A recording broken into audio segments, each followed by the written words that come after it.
नमस्कार, बहुत स्वागत है आप सभी का। आप देख रहे हैं इंडिया टीवी। 23 में 24 का सेमीफाइनल यानी 5 राज्यों का चुनाव जो अब शुरू हो चुका है और आज इस खास प्रोग्राम में हम आपको बताने जा रहे हैं कौन जीतेगा मध्य प्रदेश। अभी से आप ये प्रोग्राम देखना शुरू कीजिए और ठीक 5:40 पर, मैं वक्त आपको बता रहा हूं, 5:40 पर हम आपको बता देंगे हमारे हिसाब से मध्य प्रदेश में कौन सरकार बना रहा है। शिवराज सिंह चौहान या कमलनाथ कौन मुख्यमंत्री बनने जा रहा है, अब की बार किसकी सरकार। इसमें बहुत सारे फैक्टर्स हैं। क्या जाति चलेगी, धर्म चलेगा, अभी इजराइल और गाजा की लड़ाई चल रही है हमास की, क्या उसके नाम पर वोट पड़ जाएंगे, शिवराज का काम बोलेगा या वोटर कमलनाथ की गारंटी पर यकीन करेगा। बहुत सारी गारंटी चल रही है, 500 में सिलेंडर, 1500 रुपया महीना खाते में, या सरकार की लाडली बहना भैया शिवराज की नैया पार लगा देंगी। जाति गणना का दाव बीजेपी को कहीं भंवर में तो नहीं फंसा देगा। राहुल गांधी बार बार जातिगत जनगणना कह रहे हैं। तो आइए हम शुरू करते हैं आज के सबसे पॉलिटिकली हॉट प्रदेश से, मध्य प्रदेश का ओपिनियन पोल आपके सामने आज हम रखने जा रहे हैं। मालवा, निमाड़, बघेलखंड, भोपाल, चंबल, महाकौशल, ये सारे क्षेत्र हैं मध्य प्रदेश के।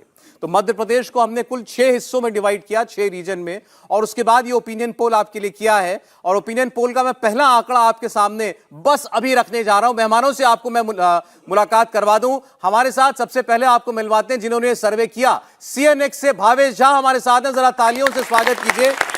भावेश की टीम ने यह सर्वे किया है और आज आपको पता चल जाएगा कि उनके सर्वे में क्या आया।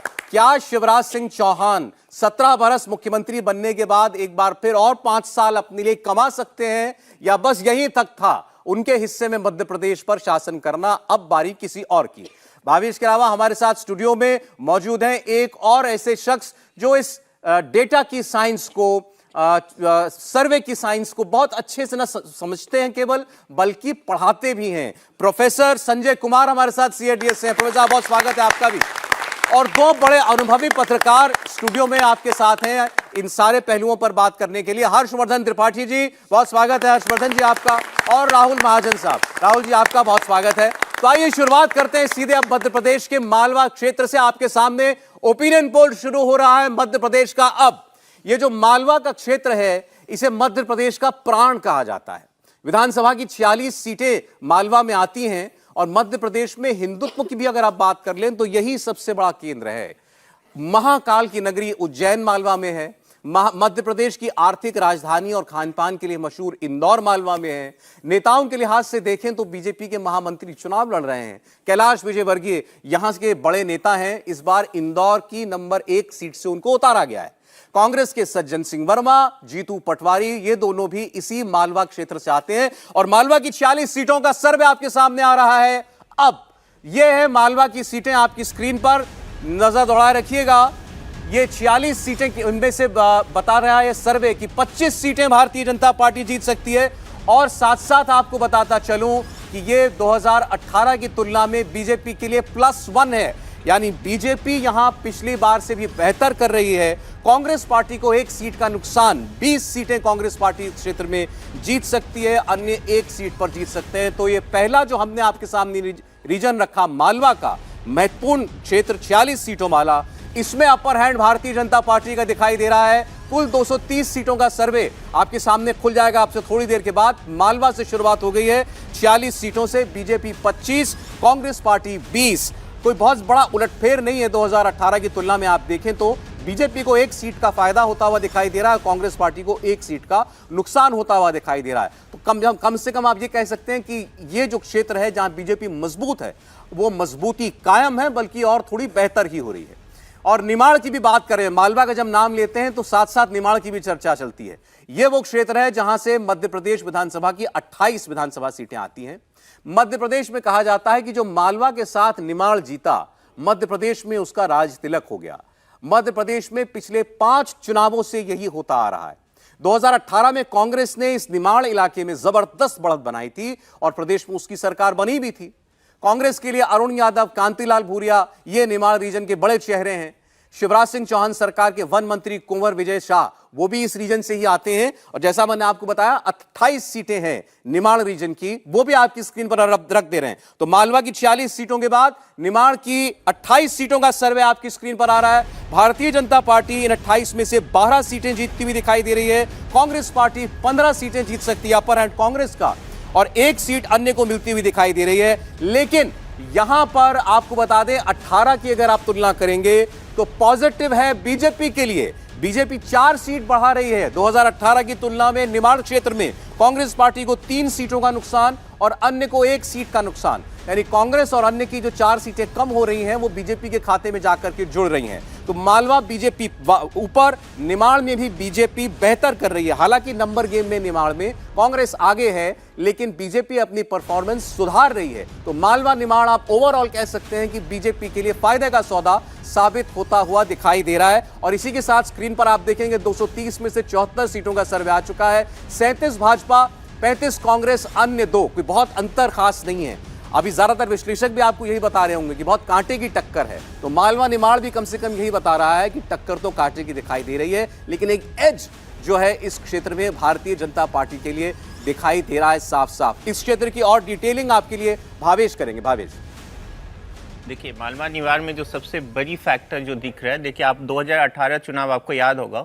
2018 में पहले इस क्षेत्र की जो हम सोशल बैकग्राउंड है उसको समझिए। इसमें 22 शेड्यूल ट्राइब सीटें आती है। ये इस 22 सीटें जो आती है, जिसमें कांग्रेस को पिछली बार बहुत अच्छी बढ़त मिली थी, जिसमें 22 में से 14 सीटें कांग्रेस जीती थी और 7 सीटें बीजेपी जीती थी, एक इंडिपेंडेंट ने जीती थी। बीजेपी फिलहाल उसको कोशिश जरूर करिए कि आदिवासी बहुल क्षेत्रों में अपना पैठ बनाने की कोशिश करिए। आपको याद होगा 2021 में जो सिविक बॉडी लोकल बॉडीज का चुनाव हुआ था, उसमें बीजेपी ने अच्छा परफॉर्म किया था। और उसके बाद भी आप देखेंगे उसी कांग्रेस की भी एक कोशिश थी, जो भारत जोड़ो यात्रा था उसी इलाके से गुजरा था, जो आदिवासी बहुल क्षेत्र है उसके वजह से। राहुल गांधी खासकर वहीं जाते हैं। हाँ, फिलहाल ये है कि वो जो भारत जोड़ो यात्रा का था उसी एरिया में गया हुआ था।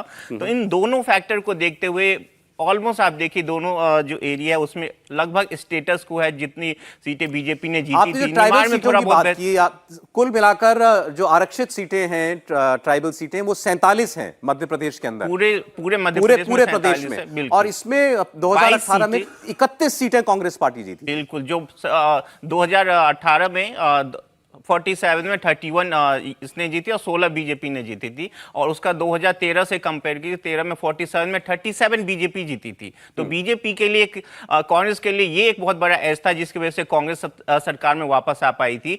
उन्हीं को दूरी करने के लिए बीजेपी ने वहां बहुत कोशिश की। एसटी सीटों में, आदिवासी सुरक्षित सीटों में बीजेपी को वापसी करनी है, ये उसके लिए गोल बिल्कुल साफ है। ये जो रीजन अभी आपने हमको दिखाया है, क्या इसमें बीजेपी ऐसा करती दिख रही है? देखिए, निमाड़ में कुछ हद तक करने की कोशिश जरूर हुई है और आपने देखा 4 सीटों का जो अंतर है वो उसी का अंतर है। दूसरे, आपको याद होगा अमित शाह और प्रधानमंत्री ने एक आदिवासी को लेकर बहुत कुछ किया पिछले असेंबली चुनाव हारने के बाद। और बहुत सारे सम्मेलन वहां पे हुए और उसका असर दिखा था। जो अभी मैं बात कर रहा था लोकल बॉडीज इलेक्शन, उसका असर दिखा था और बीजेपी वहां पे अच्छा परफॉर्म की थी। अब असेंबली पॉइंट ऑफ व्यू से अभी भी दिख रहा है कि कांग्रेस वहां पे जो आदिवासी बहुल क्षेत्र उसमें अभी भी कांग्रेस के पास एज है, लेकिन बीजेपी धीरे धीरे ही सही लेकिन बेहतर प्रदर्शन कर रही है। अगर ये ट्राइबल सीटों पर भारतीय जनता पार्टी कुछ कमबैक कर लेती है, तो पिछली बार आप देखिए बहुत ज्यादा फर्क नहीं था सीटों में, वोट में तो बीजेपी बल्कि ऊपर थी 2018 में। तो ये ट्राइबल सीटें ही भरपाई करने के लिए काफी साबित होंगी, लेकिन क्या बीजेपी उतनी भरपाई कर पा रही है? कुछ हद तक मालवा निमाड़ में दिखाई देता है। हर्षवर्धन त्रिपाठी जी। नहीं, देखिए, आदिवासी सीटें हैं और इस इलाके के लिहाज से कहें तो ये माखनलाल चतुर्वेदी की जन्मभूमि है। अगर फिल्मों के शौकीन हैं आप, तो अशोक कुमार, किशोर कुमार का खंडवा यही है, तो ये भी जानना चाहिए कि वो ज़मीन कैसी है।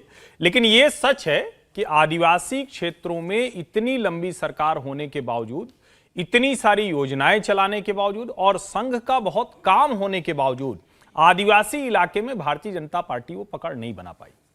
2018 के चुनाव में एक तरह से कहें कि भारतीय जनता पार्टी से 2 गुने से ज्यादा सीटें कांग्रेस ने जीती थी। और यही वो इलाका है जिसको अगर आप कहें कि मार्जिन कहां आगे बढ़ गई, कहां अंतर बढ़ गया, तो वो ये इलाका था। अब सबसे बड़ी बात यह है कि क्या भारतीय जनता पार्टी उस अंतर को घटाएगी, नंबर 1। और जिसको हम कहते हैं कि सेंटिमेंट के तौर पर क्या निमाड़ और मालवा का जो सेंटिमेंट होगा, वो सेंटिमेंट उनको मध्य प्रदेश की सरकार बनाने में कुछ मदद करेगा। तो उसके 2-3 छोटे छोटे आदिवासी लिहाज से भारतीय जनता पार्टी ने रायसीना पहाड़ी पर द्रौपदी मुर्मू जी को बिठाया।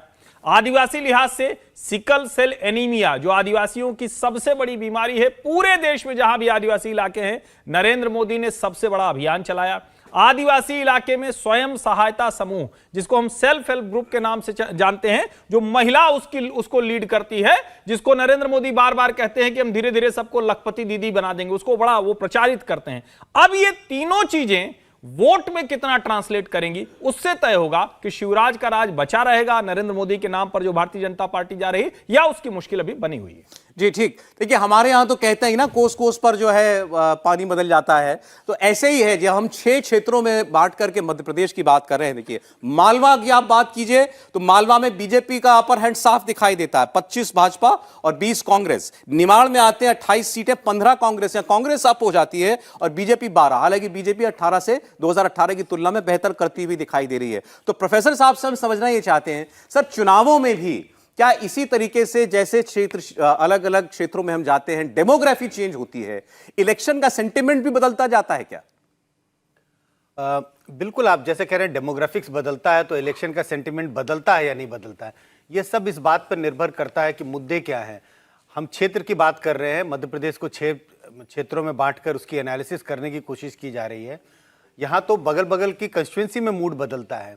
अगर आम भाषा में देखें तो एक आम नागरिक देश में ऐसा समझता है कि सदर्न इंडिया, जो साउथ इंडिया है, वो बिल्कुल एक है।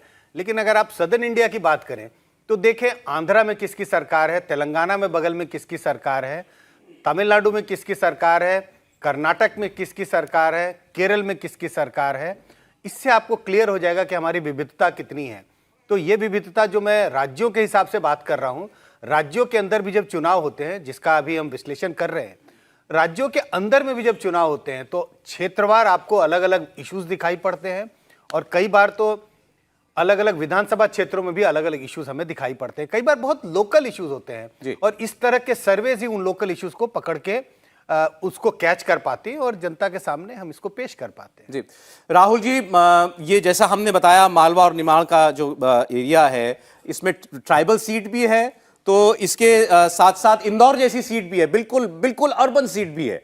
तो एक ऐसा मिक्स है, ये नेताओं के लिए बड़ा मुश्किल होता है कि कहां पर कौन सा कार्ड चलना है, कौन सा मुद्दा किस जगह जाकर के उठाना। हमने ट्राइबल सीटों की बात की, अर्बन सीटों पर बीजेपी अच्छा करती है, आमतौर पर यह माना जाता है, और मध्य प्रदेश में यह चीज साफ दिखाई भी देती है। लेकिन अगर निमाड़ में रिकवर कर रही है भारतीय जनता पार्टी, तो क्या संकेत है? देखिए, 2 बातें मैं जो ट्राइबल का पूरा मामला है उस पर भी कहूँगा। एक बात कि अगर हम पिछले सब चुनावों को देखें, 3 चुनाव चलिए देख लेते हैं। अगर पिछला चुनाव देखें तो कांग्रेस को 31 सीटें ट्राइबल एरियाज में मिली थी 47 में से। अगर उससे पिछला चुनाव देखें तो जो है बीजेपी को 31 सीटें मिली थी, और उससे भी पिछला चुनाव देखें तो उनको लगभग 25-27 ऐसे सीटें मिली थी। और ये माना जाता है कि क्योंकि ना केवल ये जो 47 सीट्स हैं जो कि ट्राइबल जो रिजर्व सीट्स हम मानते हैं, उसके अलावा भी 40 ऐसी सीटें मध्य प्रदेश में हैं जिसपे ट्राइबल जो पॉपुलेशन है वो बहुत ज़्यादा असर डालती है। इसलिए ये माना जाता है मध्य प्रदेश में कि जो ट्राइबल सीटों में जीत हासिल करता है, ये ज़्यादा सीटें लेता है, वही सरकार बनाता है। मैं ये बात आपको इस रीजन के कारण भी साफ कहना चाहूँगा। जहाँ तक अर्बन एरियाज़ का सवाल है, हम मानते हैं कि बीजेपी जो है वो बहुत अच्छा करती है, और जैसा कि अभी मेरे सहयोगी ने भी बताया था कि केवल जो अर्बन सीटें नहीं है, जो आरएसएस का काम जो है ट्राइबल रीजन्स में हुआ है उसको कहीं नकारा नहीं जा सकता है। वो बहुत अच्छा काम हुआ है और कितना उसका असर पड़ता है। दूसरा, ट्राइबल सीटों में एक और भी कारण आएगा कि इस बार बीएसपी एक ट्राइबल पार्टी जो है, गोवर्धन गणतंत्र पार्टी, उसके साथ चुनाव लड़ रही है, और वो दोनों मिलकर चुनाव लड़ रहे हैं इस बार। तो उसका क्या असर आता है ये भी हमें देखना पड़ेगा। तो ये सारे फैक्टर जो हैं वो काम करेंगे, और खास तौर पे जैसे आपने इंदौर की बात की, अर्बन सीटों की बात की, बीजेपी हमेशा उस पर अच्छा करती है। लेकिन आपने बताया की है ट्राइबल सीटें, जिसने एसटी आरक्षित सीटें हैं वो जीती ज्यादा, सरकार बनाने का तुर्प का इक्का उसके पास। तो ये देखिए, ये आपको एक किस्म का मंत्र मिला है, क्योंकि जैसा उन्होंने बताया 47 प्लस कम से कम और 40 सीटों पर प्रभाव जो आदिवासी हैं वो डालते हैं। अब कुछ सवाल जो मैंने इस सर्वे के दौरान पूछे वो आपके सामने मैं रख रहा हूं। एक सबसे बुनियादी और बेसिक सवाल जो हर सर्वे में पूछा ही जाता है, पूछा जाना चाहिए। एक बात मैं जोड़ देता हूं। देखिए, जब हम लोग ये कह रहे हैं ना, तो थोड़ा सा मध्य प्रदेश को समझिए। देश का शायद ही कोई ऐसा राज्य होगा जो इतना वनाच्छादित है, यानी जहां जंगल हैं बचे हुए। सबसे ज्यादा, जिसको हम कहते हैं ना, अलग अलग जगह आप घूमने जाते हैं तो कहते हैं जंगल सफारी कर लें, तो सबसे ज्यादा सफारी वहीं आपको मिलेगी। सबसे ज्यादा फॉरेस्ट डिपार्टमेंट का कवरेज जो वहीं आपको मिलता है। यही वजह है कि जब हम कहते हैं कि आदिवासी इलाके और उनके मुद्दे कितना महत्व डालते हैं और क्या सरकारों ने उन इलाकों को बचाने में कोई काम किया है, तो उसका भी जवाब वहां मिलता है। बिल्कुल ठीक। अब मैं आपके सामने रखने जा रहा हूं सबसे बड़ा मुद्दा मध्य प्रदेश की जनता के लिए क्या है। तो कुछ ऑप्शंस थे, जैसे बेरोजगारी, विकास, महंगाई, हिंदुत्व, राष्ट्रवाद, भ्रष्टाचार, लॉ एंड ऑर्डर, या किसी कोई व्यक्ति को कह सकता है कि मुझे समझ नहीं आता कि कौन सा क्या मुद्दा होना चाहिए। तो वो सारे ऑप्शंस आपकी स्क्रीन पर हैं। सबसे बड़ा मुद्दा बताया कि किसी एक मुद्दे पर सबसे ज्यादा लोगों ने मत दिया अपना, वो था बेरोजगारी। 27% लोगों ने कहा बेरोजगारी है हमारे लिए सबसे बड़ी बात और इसी पर पड़ेगा वोट। इसके अलावा आप देखिए 21% लोग कहते हैं डेवलपमेंट कितना हुआ, हम ये देख करके वोट डालते हैं। 19% लोग महंगाई से प्रभावित होते हैं, उनको लगता है महंगाई हमारे जीवन में सबसे बड़ा मुद्दा है। हिंदुत्व एक बड़ा फैक्टर है, और राहुल गांधी को अभी आप सुन रहे होंगे ना, बार बार कहते हैं कि बीजेपी कहती है मध्य प्रदेश हमारी हिंदुत्व की लेबोरेटरी है, तो इसी लेबोरेटरी में इस बार हम बदलाव करके आपको दिखाएंगे। 15% लोग मानते हैं मध्य प्रदेश के कि नहीं, हम हिंदुत्व के साथ जुड़े हुए हैं। आप समझ सकते हैं कि सीधा सीधा भारतीय जनता पार्टी का कोर वोट बैंक है। राष्ट्रवाद यानी नेशनलिज्म, 3% लोग इस पर समझते हैं कि ये वोट करने का नजरिया होना चाहिए। भ्रष्टाचार 7% लोगों के लिए महत्वपूर्ण मुद्दा है। लॉ एंड ऑर्डर 5% लोगों के लिए। तो महंगाई, इसके अलावा विकास और बेरोजगारी, ये 3 बड़े मुद्दे, साथ साथ हिंदुत्व को भी जोड़ दिए, 4 बड़े फैक्टर। अब इन्हीं मुद्दों पर मुख्यमंत्री का काम आपको कैसा लगा? 17 साल शिवराज सिंह चौहान वहां मुख्यमंत्री हैं, 17 साल से लगातार, बीच में 15 महीने का गैप आ गया था जब कमलनाथ मुख्यमंत्री बने थे। नहीं तो आप 2005 से लेकर के अब 2023 तक अनवरत निरंतर शासन रहा शिवराज सिंह चौहान का। तो देखिए, इतने लंबे काल के बावजूद 47% लोग कहते हैं शानदार काम है शिवराज सिंह चौहान का, 47%। और ये तो अपने आप में उनके लिए एक बहुत बड़ी बधाई की बात है कि भाई अगर 17 साल मुख्यमंत्री रहने के बाद लगभग आधी आबादी आपको मानती है कि आपने शानदार काम किया है। 12% लोग कहते हैं औसत काम था शिवराज सिंह चौहान का, उनकी सरकार का, और खराब काम किया शिवराज सिंह चौहान ने अपने इस पूरे कार्यकाल में, ऐसा कहने वाले 41% लोग हैं। लेकिन इसमें अगर आप जो शानदार कह रहे हैं और जो एवरेज कह रहे हैं कि काम ठीक ठाक था, उनकी तुलना अगर आप उनको जोड़ दें तो ये 60% के ऊपर जाता है। तो ये शिवराज सिंह चौहान के लिए एक बड़ी उपलब्धि मानी जानी चाहिए। अब शिवराज सिंह चौहान की इस सरकार में पिछले जून महीने से, इसी जून महीने से एक स्कीम चल रही है और उनको लगता है कि ये गेम चेंजर स्कीम है। इसका नाम है लाडली बहना योजना। लाडली बहना योजना के अंतर्गत महिलाओं के खाते में 1000 रुपया डाला जाना था, उससे शुरुआत हुई थी। वो बढ़ते बढ़ते अब 1250 रुपया हो चुका है और ये आगे बढ़कर के 3000 रुपये तक जाएगा। खास बात यह है कि मध्य प्रदेश में महिलाओं के खाते में जून महीने से इसी वर्ष के पैसा आना शुरू हो चुका है। कांग्रेस ने वादा किया है, वो भी वादे पर हैं कि अगर सरकार बनेगी तो हम डालेंगे। शिवराज सिंह चौहान डाल रहे हैं। 47% लोग कहते हैं लाडली बहना योजना शानदार स्कीम है और इसका प्रभाव पड़ रहा है, यानी शिवराज सिंह चौहान को इसका फायदा हो रहा है। 13% लोग कहते हैं थोड़ा फायदा होगा। 37% लोगों को लगता है कि इसका कोई लाभ नहीं होने जा रहा है। 3% लोगों की इस पर राय नहीं है। तो पहले भावेश से ही पूछें, लाडली बहना योजना क्या इस चुनाव में एक बड़ा एक्स फैक्टर है? बिल्कुल है। आपने देखा होगा जी, शिवराज सिंह चौहान का एक बहुत बड़ा फोकस होता है महिला वोटों के लेके, और एक बहुत पॉपुलर है वो फीमेल वोटर्स के बीच में, लोग उनको मामा कह के बुलाते हैं। आप देखेंगे तो बीजेपी का जो पूरा गेम है, आप देखिए राज्य भर अलग अलग जगह आप देखेंगे जब बीजेपी जो असेंबली चुनाव होते हैं तो, और नेशनल में भी आप यदि देखेंगे तो बीजेपी का महिलाओं को वोटों को लेके एक अलग फोकस रहता है। और इसी तरह आप चुनाव जब रिजल्ट आता है तो देखेंगे महिला वोटर बीजेपी को सबसे ज़्यादा वोट करती है। हालांकि कुछ लॉ एंड ऑर्डर इशू जरूर थी कुछ पिछले महीने मध्य प्रदेश में, लेकिन चूंकि शिवराज सिंह चौहान इतने सालों से हैं और कोई बहुत बड़ी इस तरह का कहे कि लॉ एंड ऑर्डर बड़ी प्रॉब्लम नहीं बनी है अदर जैसे बिहार या यूपी में होता है, मध्य प्रदेश में उस तरह की सिचुएशन नहीं है।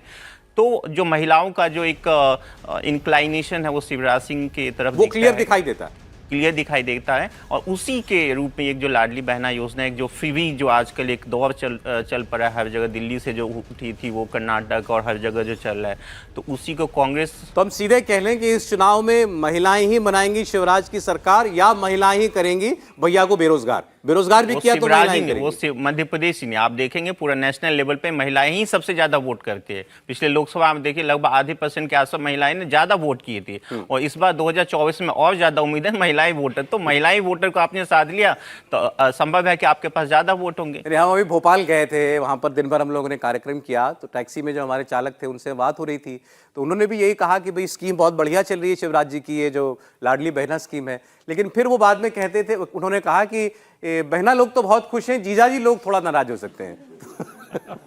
क्या ऐसा है मध्य प्रदेश में, हर्षवर्धन जी? नहीं देखिए, ठीक बात है कि जब हम स्कीम्स के लिहाज से बात करते हैं तो किसी न किसी को तो टारगेट किया जाएगा। और अभी आप दबाव समझिए, 3 दशक से जो महिला आरक्षण संसद की देहरी तक आता था, लौट जाता था, इस बार वो ससम्मान स्थापित हो गया। विरोध कोई नहीं कर पाया ओवैसी जी को छोड़कर, और स्थिति ये कि हर कोई कह रहा है कि भाई हम लेके आए, हम लेके आए, हम लेके आए। यानी महिलाओं का दबाव घर में पहले सिर्फ एक एक घर में होता था, अब देश के हर नेता पर है दबाव। तो ये सुखद संकेत है, मेरा ये मानना है, राजनीति के लिए सुखद है, समाज के लिए सुखद है। लाडली बहना की जहां तक बात है, निश्चित तौर पर वो गेम चेंजर है। शिवराज सिंह चौहान डिलीवरी वाले चीफ मिनिस्टर के तौर पर देखे जाते हैं, और मैं इधर आश्चर्यचकित होता हूं कि वो अपनी एक बड़ी स्कीम को क्यों उस तरह से प्रचारित नहीं करते। एक महिला, वैसे ही उन्होंने फार्मर्स कॉन्स्टिट्यूएंसी पकड़ी थी, मैं नहीं जानता हूं कि भावेश जी के सर्वे में वो कहीं निकल कर आया है कि नहीं। सबसे ज्यादा एफपीओ वही है, सबसे ज्यादा किसानों को लाभ वहीं मिलता है, सबसे लंबे समय तक, करीब 10 वर्ष तक 10% के ऊपर की तरक्की की रफ्तार किसानों को रही।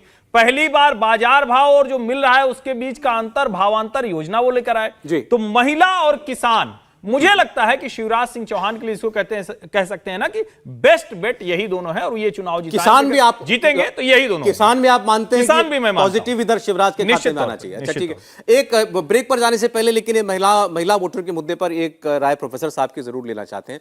सर देखिए, हमारे यहाँ तो कुछ वर्ष पहले तक ये माना जाता था कि घर में जो घर का जो बड़ा है पुरुष ही होता है, वो जो घर के प्रधान ने कह दिया भाई यहाँ वोट डालना है, सब लोग उधर जाकर के वोट डाल देते हैं। तो महिलाओं की अपनी कोई अलग राय होगी, ये हमारे देश में कुछ लोग नहीं मानते थे। क्या वो ट्रेंड पूरी तरीके से बदल चुका है? महिलाएं वोट भी ज्यादा करती हैं और जिसका जो मन आता है उसको वोट करती हैं। आपने कहा पूरी तरह से बदल गया, और पूरी पर आपका बहुत जोर था जी। मैं पूरी आपके सेंटेंस से सिर्फ पूरी को हटा दूं और आपसे सहमत हो जाऊंगा। बदल रहा है। अगर हम 2004 से लेकर 2019 तक के चुनाव को देखें और तमाम विधानसभा के चुनाव के नतीजों को देखें और अगर उसका विश्लेषण करें, विश्लेषण हमारे सर्वे के आधार पर, हमें लगता है कि साफ दिखाई पड़ता है आज ज़्यादा संख्या में महिलाएं पहले की तुलना में स्वयं अपना निर्णय ले रही हैं वोट देने का कि उन्हें किस पार्टी को या किस उम्मीदवार को वोट देना है। अभी भी सफ़र लंबा है, अभी भी तकरीबन अगर राष्ट्रीय स्तर पर देखें तो 56-57% महिलाएं कहती हैं कि हमने अपना निर्णय स्वयं लिया। 40% महिलाएं कहती हैं कि नहीं, अभी भी हम डिपेंडेंट हैं, अभी भी हम राय मशविरा करते हैं अपने मेल फैमिली मेम्बर से, और कुछ कहते हैं कि जब पता नहीं जी दे दिया आप वोट। तो सफ़र लंबा है लेकिन पॉजिटिव डायरेक्शन में मूव किया हुआ है। जी देखिए, अभी तक हमने आपके सामने मालवा निमाड़ की सीटों का सर्वे रखा है, 74 सीटों का सर्वे, जिसमें 37 पर भारतीय जनता पार्टी हमारे मुताबिक आगे है, जीत सकती है, और 35 सीटों पर कांग्रेस पार्टी जीत सकती है। आगे हम बात करेंगे बघेलखंड की, यह भी एक बड़ा क्षेत्र है, 51 सीटें यहां पर हैं, और पिछली बार भारतीय जनता पार्टी ने इस क्षेत्र में बहुत अच्छी परफॉर्मेंस दी थी। क्या वो इस बार इसे बरकरार रख पा रही है, या यहां पर कमबैक कांग्रेस पार्टी कर सकती है? और जो क्षेत्र हैं उनकी लगातार बात होगी। आप लगातार देख रहे हैं इंडिया टीवी CNX का सर्वे, मध्य प्रदेश में किसकी बनेगी सरकार। लौट रहे हैं कुछ और डेटा के साथ। स्वागत है, आप देख रहे हैं इंडिया टीवी पर। इस वक्त मध्य प्रदेश का ओपिनियन पोल इंडिया टीवी और CNX ने यह सर्वे किया है। चुनाव सामने खड़ा है, 17 तारीख को वोट पड़ना है, अगली 3 तारीख को चुनाव का नतीजा आ जाएगा। और मध्य प्रदेश का चुनाव तो बहुत दिलचस्प है। शिवराज सिंह 17 साल के मुख्यमंत्री, 2003 से भाजपा की सरकार लगातार चल रही थी। 2018 में आपने देखा कमलनाथ कांग्रेस पार्टी, उन्होंने उसमें एक ब्रेक लगाया, लेकिन जो ब्रेक लगाया था, सरकार बनी थी, वो सरकार खुद ही अगले 15 महीने में जो है टूट गई, और फिर एक बार शिवराज सिंह चौहान मुख्यमंत्री बन गए। इस बार क्या होगा ये देखना है। 18 रिपीट होगा या कांग्रेस 18 से भी बेहतर कर सकती है, या भारतीय जनता पार्टी से जो भी चूक 2018 में हुई थी वो सबको ओवरकम करके वो इस बार और बेहतर प्रदर्शन दे सकती है, फिर सरकार बना सकती है। ये सब कुछ आपको इस सर्वे के अंत में पता चल जाएगा। लोग हमसे कहते हैं आप सस्पेंस बड़ा बनाते हैं, तो तो जीवन में थोड़ा बहुत सस्पेंस तो होना चाहिए ना। जी सर। ठीक है, तो अभी तक हमने देखिए 74 सीटें जो है वो आपके सामने रख दी हैं, 37 भाजपा, 35 कांग्रेस पार्टी। अब मैं आपके सामने बघेलखंड की जो है 51 सीटों का सर्वे क्या कह रहा है, क्या हालत बता रहा है, वो मैं आपके सामने रखने जा रहा हूं। लेकिन उससे पहले कुछ सवाल हमारे ऑडियंस के बीच में से थे। कौन कौन सवाल पूछना चाहते हैं बताइए जी। अच्छा ठीक है, लीजिए आप पूछिए सबसे पहले। मेरा सवाल हर्षवर्धन जी से है। सर, आप बेटियों के बारे में बात कर रहे हैं, उनके खातों में पैसे डाल रहे हैं, आप भी और कांग्रेस पार्टी भी। तो मेरा प्रश्न ये है कि उनको रोजगार और शिक्षा दे इसकी जगह, और उसके बाद उनको सशक्त बनाए कि वो खुद कमा सके। ऐसा भी तो हम कर सकते हैं। निश्चित तौर पर मुझे लगता है कि बेसिक यही होता है, और मैं भी आपने जो कहा उससे पूरी तरह से सहमत हूं। लेकिन कई बार सरकारें और राजनीतिक दल वो कोशिश करते हैं कि कौन सा आसानी से हो जाने वाला काम है, अब तुरंत वो सशक्त बनाएंगे, उसमें टाइम लगेगा, वो इंपैक्ट भी देर में होगा, लेकिन आपके खाते में जैसे ही 1000 रुपए आ गया, 500 रुपए आ गया, 2000 रुपए हो तो जल्दी असर करता है। मेरा भी ये मानना है कि देश की हर सरकार को एम्पावरमेंट, जो रियल एम्पावरमेंट है वो करना चाहिए। और मैं ये मानता हूं, जैसे कई बार मैंने कहा ना कि जो मैं सेल्फ हेल्प ग्रुप की बात करता हूं या एजुकेशन की बात करता हूं, वो हर सरकार कर रही है, लेकिन उसमें चूंकि टाइम लगता है, चुनाव फिर सर पर आ जाता है, तो वो सोचते हैं ये वाला काम थोड़ा जल्दी हो जाएगा। ये 2 मिनट वाला वाला काम है, देखिए जो हर पार्टी करती है। सरकार में है तो सरकार ने पैसा डालना शुरू कर दिया, कांग्रेस पार्टी जो है वो कह रही है हम आएंगे तो हम डालेंगे। इससे जुड़ा कोई एक और प्रश्न पूछना चाह रहा था, फ्री बीज पर कोई कुछ कह रहा था, बोलिए। नमस्कार सर, मेरा नाम संजना है। मैं यही कहना चाहती हूँ कि अभी एमपी में अगर नेक्स्ट सरकार जो भी बनाता है, फ्री की रेवड़ी देने से अच्छा एजुकेशन या हेल्थ पे खर्च करना ज़्यादा बेहतर रहेगा, इसमें लोगों की ज़्यादा भलाई है। राहुल जी, देखिए इसमें दिक्कत यही है कि जहाँ जहाँ पर एक्सपीरियंस पॉलिटिकल पार्टीज़ का हुआ है, ख़ासतौर से मैं कहूँगा जो दक्षिण भारत है, वहाँ पे बहुत सारी जो रीजनल पार्टीज़ हैं उन्होंने इसी तरह के फ्रीबीज बांटे हैं, और उन्हीं की देखा देखी अब जो उत्तर भारत है उसमें भी बहुत ज़्यादा हो रहा है। अगर आप कांग्रेस का अपना घोषणा पत्र मध्य प्रदेश का देखेंगे तो उसमें फ्रीबीज ही है कि हम जो है गैस इतनी सस्ती कर देंगे, हम 100 यूनिट बिजली पे पैसा नहीं लेंगे, हम अब जैसे कि बीजेपी का एक स्कीम है कि वो पैसा देती है महिलाओं को शादी के लिए, तो वहाँ के उन्होंने भी रखा है कि हम इतना पैसा शादी के लिए देंगे। तो उनका जो एक्सपीरियंस उन्होंने लिया है लोगों के को फ्रीबीज देने का, उसी से फ़ायदा हुआ है। अगर हम आपकी भी बात करें, जिस तरह से दिल्ली में उसने फ्रीबीज दिया, उसको जीत हासिल हुई लगातार 2 बार, तो ये एक्सपीरियंस लोगों ने पॉलिटिकल पार्टीज़ को दिया है। अगर ऐसा ना हो तो पॉलिटिकल पार्टीज भी दूसरे मुद्दों पर बात करें जिसमें विकास है, बाकी सब चीजें। भाई लोगों ने चाहा कि आपने फ्री दिया तो हमने आपको वोट दिया, इसीलिए और पॉलिटिकल पार्टियां इसको कर रही हैं। इससे जुड़ा एक सवाल इस सर्वे में हमने पूछा था कि आपको किसकी गारंटी पर भरोसा है। वो सवाल का नतीजा क्या था, एक बार जरा हम बता देते हैं आपको। सीधा सवाल, जो गारंटी दे रही है, कांग्रेस पार्टी भी गारंटी देती है, अब भारतीय जनता पार्टी भी गारंटी देती है, तो आखिर मध्य प्रदेश की जनता किसकी गारंटी पर भरोसा कर रही है? ये देखिए उस सवाल का आपके सामने रिजल्ट है। 44% लोग कहते हैं हमें बीजेपी के वादे पर भरोसा है, 42% लोग कहते हैं हमें कांग्रेस पार्टी के वादे पर भरोसा है। बहुत गैप नहीं छोड़ा है इसमें भावेश जी ने। भावेश, मेरे ख्याल से इसमें पॉलिटिकल लाइन पे ज़्यादातर लोग इस सवाल को लेते हैं किसके। पर जहाँ तक फ्रीबीज की बात है, अभी हमने जैसे कहा कि शिवराज सिंह चौहान ने जो फ्रीबीज अभी चुनावी साल में जो ऑलरेडी उसने बांट दिया है, तो लोग देख रहे हैं ना कि उन्होंने ऑलरेडी इम्प्लीमेंट किया है। कांग्रेस की 20 महीने की सरकार थी 2018 से 19 के आसपास तक, आपने 20 तक, तो आपने देखा होगा कि बहुत सारे जो उन्होंने घोषणा 2018 में की थी वो वादे पूरे नहीं हुए, और उसी को बीजेपी वहां पे टारगेट भी कर रही है कि जब आप ऑलरेडी 2018 में भी इन्हीं तरह के वादे करके आए थे तो उन 20 महीने में आपने क्यों नहीं किया। तो शायद ये एक चीज़ है जो वहाँ की जनता भी समझती है कि 20 महीने में आपने वो सारी चीज़ें नहीं की, तो अभी फिर से वही मुद्दे क्यों लेके आ रहे हो। तो दो बातें, एक तो शिवराज सिंह चौहान ने ऑलरेडी लोगों को बेनिफिट्स देने शुरू कर दिए हैं, डायरेक्ट खाते में पैसे, जैसे वो एक चीज है। और कांग्रेस पार्टी की 15 महीने की सरकार का एक्सपीरियंस लोगों का बहुत अच्छा नहीं है, तो इसलिए ये दोनों चीजों को लोग ये दोनों बातें दिमाग में रख रहे हैं। ऑलराइट, ठीक है, एक सवाल और ले लेते हैं, फिर उसके बाद अगले क्षेत्र में बढ़ूंगा। ले लीजिए। नमस्कार सर, मेरा नाम मुस्कान है। सर, मेरा सवाल ये है कि अभी बिहार में रिसेंटली जनगणना हुई थी, तो उससे मध्य प्रदेश के इलेक्शन में बीजेपी को क्या फायदा या नुकसान हो सकता है? कास्ट सेंसस से सर, कास्ट सेंसस कुछ मुद्दा बन रहा है क्या? ये इंटरेस्टिंगली ये सवाल भी सर्वे में पूछा गया, मेरे पास उसका जवाब है, लेकिन मैं चाहूंगा एक बार प्रोफेसर साहब जो हैं वो इसका उत्तर दे दें। सर, एमपी क्या जाति पर चलने वाला राज्य है? मुझे नहीं लगता है कि जो जातीय जनगणना के आंकड़े बिहार सरकार ने अभी रिलीज किए उसका असर बिहार पे तो हो सकता है, यूपी के चुनाव पे भी हो सकता है, जब चुनाव होंगे तब। मध्य प्रदेश के चुनाव पे मुझे इसका असर होता हुआ दिखाई नहीं पड़ता। कास्ट सेंसस का क्या मध्य प्रदेश के चुनाव पर कोई प्रभाव पड़ रहा है? क्या ये लोगों के मन में कोई मुद्दा है? देखिए, ये सवाल पूछा गया हमारे सर्वे में, इसका जवाब आपके सामने आने जा रहा है स्क्रीन पर। जातिगत जनगणना राहुल गांधी का इस वक्त पेट प्रोजेक्ट है। 65% लोगों ने ये कहा है हाँ, ये मुद्दा हमारे लिए इंपॉर्टेंट है। और ये इसमें एक चीज मैं क्लियर कर दूं कि ये सवाल ओबीसी समुदाय के रिस्पोंडेंट्स के लिए ही था, उनके बीच में ही ये सवाल पूछा गया था। तो ओबीसी समुदाय में 65% लोग मानते हैं कि हाँ, जातिगत जनगणना होनी चाहिए। ये मध्य प्रदेश के ओबीसी समुदाय के बीच में से निकली आवाज है। 21% ओबीसी समाज के लोगों ने कहा कि नहीं, जातिगत जनगणना कोई हमारे लिए विशेष मुद्दा नहीं है, और 14% ने इस पर अपनी राय नहीं रखी। चले, अब मैं आपके सामने 51 और सीटें रखने जा रहा हूं सर्वे में। बघेलखंड की 51 सीटें।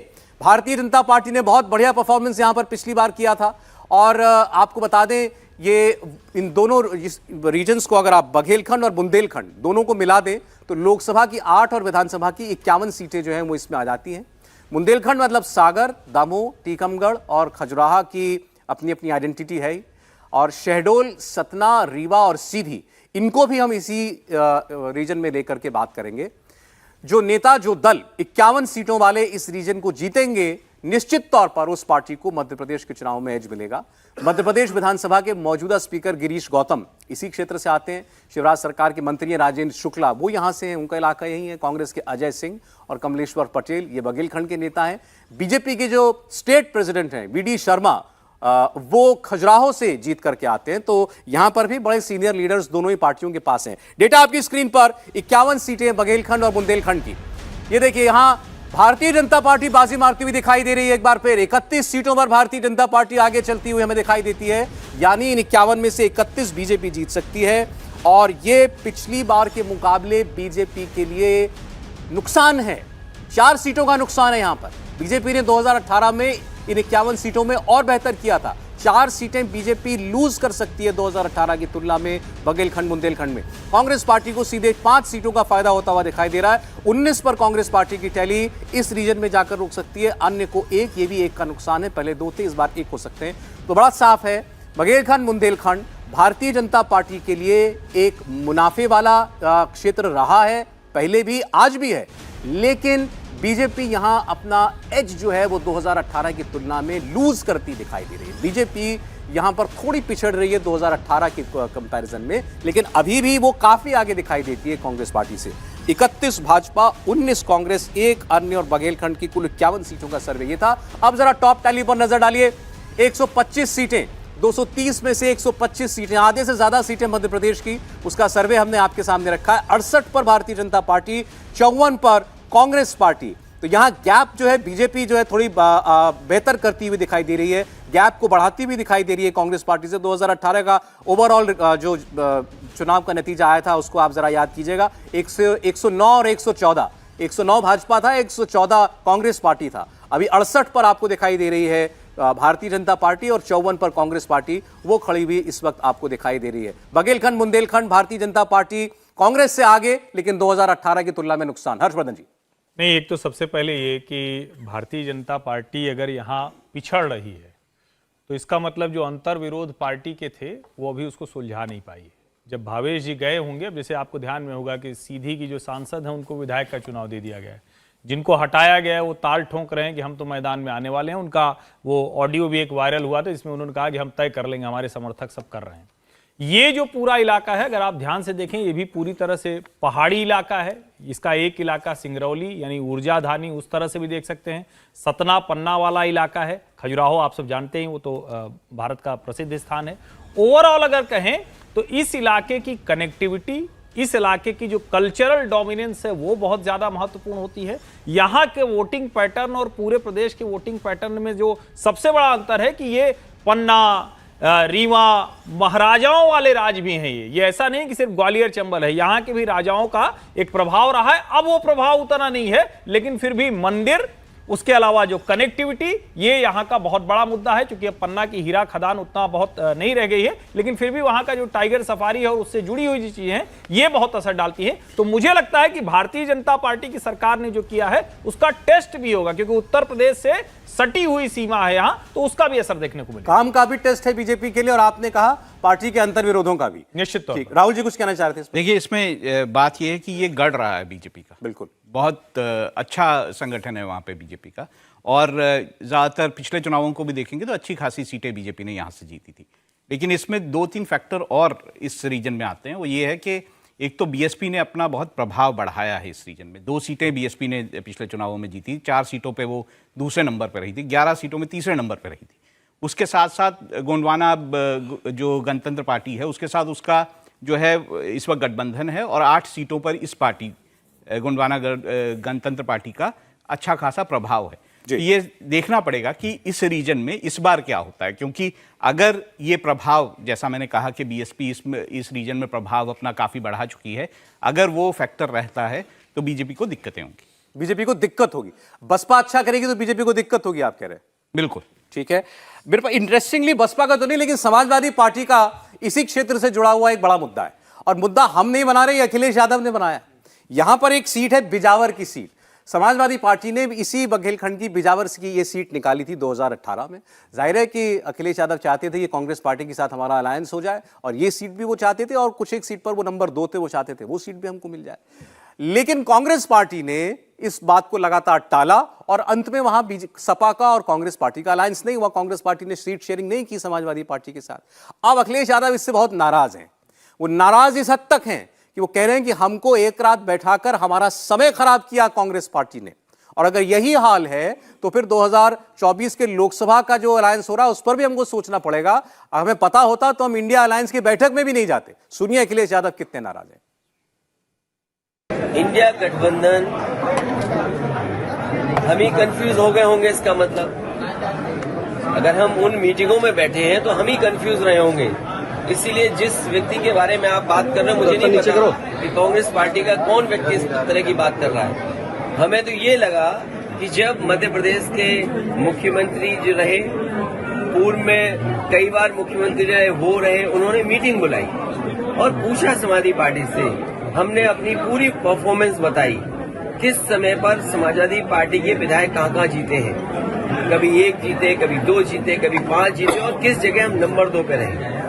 पूरी चर्चा हुई, और रात भर 1 बजे तक समाजवादी पार्टी के नेताओं को जगाया उन्होंने, और बातचीत की, पूरे आंकड़े देखे, और आश्वासन दिया कि हम 6 सीटों पर विचार करेंगे। लेकिन जब रिजल्ट आया, घोषित की गई सीटें, तो समाजवादी पार्टी शून्य रही।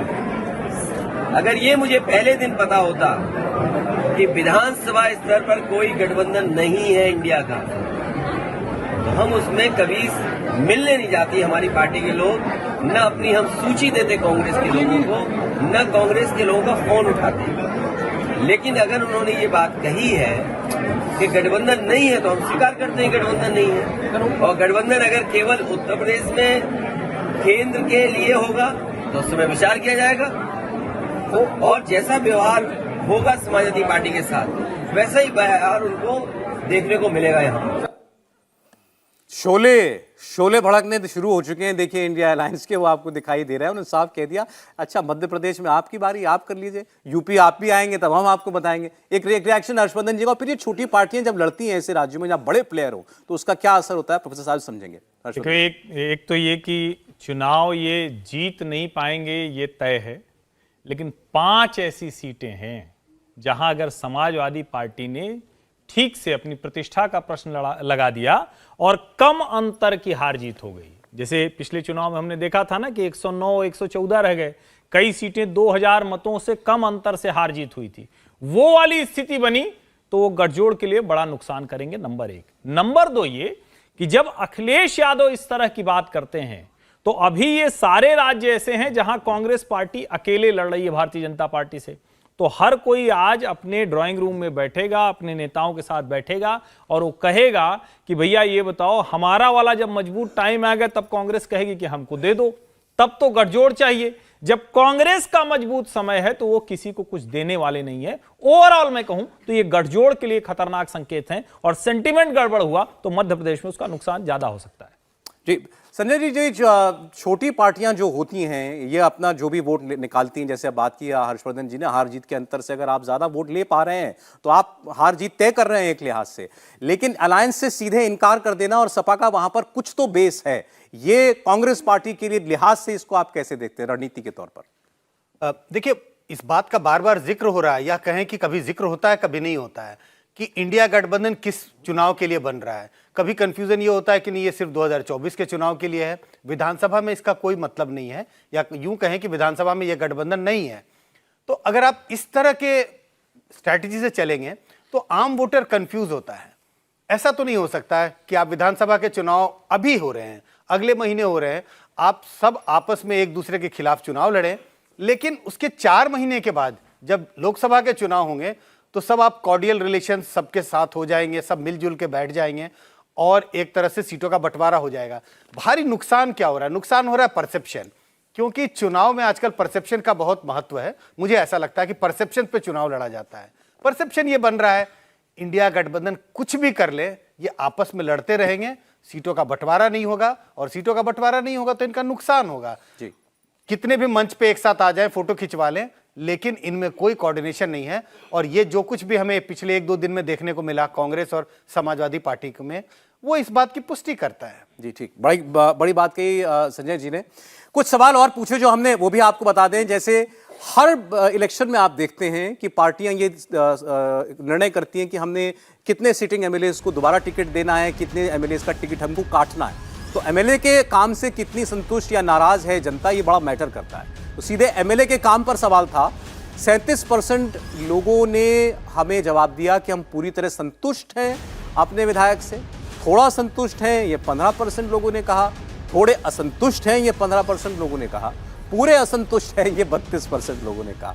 बिल्कुल बराबरी वाला मामला यहाँ पर दिखाई दे रहा है। लेकिन ओवरऑल अगर आप देखेंगे तो संतुष्ट हैं वाला आंकड़ा जो है वो आपको ज़्यादा दिखाई देगा। मुझे लगता है कि ये बिरले राज्यों में से होगा मध्य प्रदेश, जहाँ पर ज़्यादातर लोग कह रहे हैं कि हम अपने एमएलए के काम से खुश हैं। ठीक है, आप देखेंगे लगभग 17-18 साल से जो इनकी सरकार है, तो आप देखेंगे बहुत ज़्यादा जो एमएलएज होते हैं वो लगभग 25 से 30% चुनाव ही वो हार, 25-30% एमएलए ही चुनाव वहाँ हारते हैं। दूसरे राज्यों में जहाँ जाए, जहाँ पे प्रो गवर्नमेंट यदि जो रहते हैं, उनके लगभग 50 से 60% का आंकड़ा होता है। लेकिन मध्य प्रदेश में इसीलिए शायद एक फैक्टर है कि बार बार चुनाव गवर्नमेंट रिपीट हो रही। उससे पहले में ही आपने जो अभी जो छोटी छोटी पार्टियों पे कहा, उस पर मैं एक अपना कमेंट को देखिए। मध्य प्रदेश को आप इस बार अभी तक 3 रीजन हमने दिखाया, उसको ठीक से एनालाइज कीजिए तो पाएंगे मध्य प्रदेश वैसे भी बाईपोलर स्टेट है, लेकिन इस बार और एक्सट्रीमली बाईपोलर होने जा रहा है। इसमें जितनी भी छोटी पार्टियां हैं, चाहे वो समाजवादी पार्टी हो, बसपा हो, उनके वजह से कांग्रेस को कहीं ना कहीं कुछ रीजन में फायदा हो रहा है, वो एक फैक्टर है। मुझे नहीं लगता कि कांग्रेस अपने लिए एक और कॉम्पिटिटर खड़ा करेगी इन लोगों को तवज्जो देके कि उनको सीट दे दे और फिर वो आगे जाके बार्गेन के उनके लिए एक मुसीबत खड़ा करे। मेरे ख्याल से जितनी ज़्यादा समाजवादी पार्टी हो, बसपा, जितनी ज़्यादा वहाँ पे डिक्लाइन होगी, कांग्रेस को वहाँ पे फ़ायदा है। और ये जो बघेलखंड रीजन हमने दिखाया, शायद इसी वजह से एंटी इनकम्बेंसी नहीं होने के बावजूद भी बीजेपी पिछली बार भी अच्छा परफॉर्म की थी, इस बार एंटी इनकम्बेंसी नहीं है तब भी बीजेपी की सीटें घट रही है। शायद वो एक बड़ी फैक्टर है कि जो छोटी पार्टियों का जो वोट लगातार डिक्लाइन हो रहा है और वो कांग्रेस में शिफ्ट हो रहा है, जिसकी वजह से कांग्रेस की सीटें आप यहाँ देखें कि लगातार बढ़ रही है। अब देखिए, किसी भी राज्य का या देश का दिल किसे हम कहते हैं? राजधानी को। तो अब हम भोपाल की दिल, मध्य प्रदेश के दिल भोपाल की बात आपके सामने करने जा रहे हैं। उससे पहले मैं 24 सीटें भोपाल की और चंबल की 34 सीटें, बहुत इंपॉर्टेंट 58 सीटें आपके सामने अगले कुछ मिनटों में मैं रखने जा रहा हूं। चंबल क्यों महत्वपूर्ण है? ज्योतिरादित्य सिंधिया यहीं से आते हैं, नरेंद्र सिंह तोमर वो यहीं से चुनाव लड़ने के लिए आ रहे हैं, नरोत्तम मिश्रा गृहमंत्री यहीं से चुनाव लड़ रहे हैं। भोपाल क्यों इंपॉर्टेंट है? मुख्यमंत्री शिवराज सिंह चौहान खुद वो यहां से चुनाव लड़ते हैं। दिग्विजय सिंह, कांग्रेस पार्टी के वरिष्ठतम नेताओं में से मध्य प्रदेश के पूर्व मुख्यमंत्री, वो खुद नहीं लड़ रहे हैं, लेकिन उनके बेटे चुनाव लड़ रहे हैं, उनके भाई चुनाव लड़ रहे हैं, उनके एक और रिश्तेदार चुनाव लड़ रहे हैं। तो भोपाल हो या चंबल ग्वालियर, ये बहुत महत्वपूर्ण संभाग है, इनकी हम बात करेंगे। मैं आपके सामने डेटा रखने जा रहा हूं। देखिए, अभी तक 125 सीटों पर 68 बीजेपी आगे, 54 कांग्रेस पार्टी आगे। जल्दी से मुझे बताइए, क्या लगता है आपको चुनाव अंत में कौन जीतता हुआ दिखाई दे रहा है? बीजेपी वाले कितने? लग रहा है बीजेपी निकली। कांग्रेस वाले कितने? कांग्रेस जरा आवाज देके भी बताइए। कोई नहीं। अभी आवाज ही नहीं आ रही कांग्रेस पार्टी के लिए। अब देखते हैं, देखिए इनके सर्वे में क्या है। ये अभी सर्वे हमने इनको नहीं मालूम है सर्वे क्या है, हमने इनके साथ सर्वे शेयर नहीं किया है, ये बड़ा मैं क्लियर कर दूं। भोपाल की 24 सीटें देखिए आपकी स्क्रीन पर। भोपाल पूरी तरीके से भारतीय जनता पार्टी के लिए पॉजिटिव माना जाता है। 16 सीटें यहां भारतीय जनता पार्टी जीत सकती है और ये पिछली बार की तुलना से एक सीट ज्यादा है।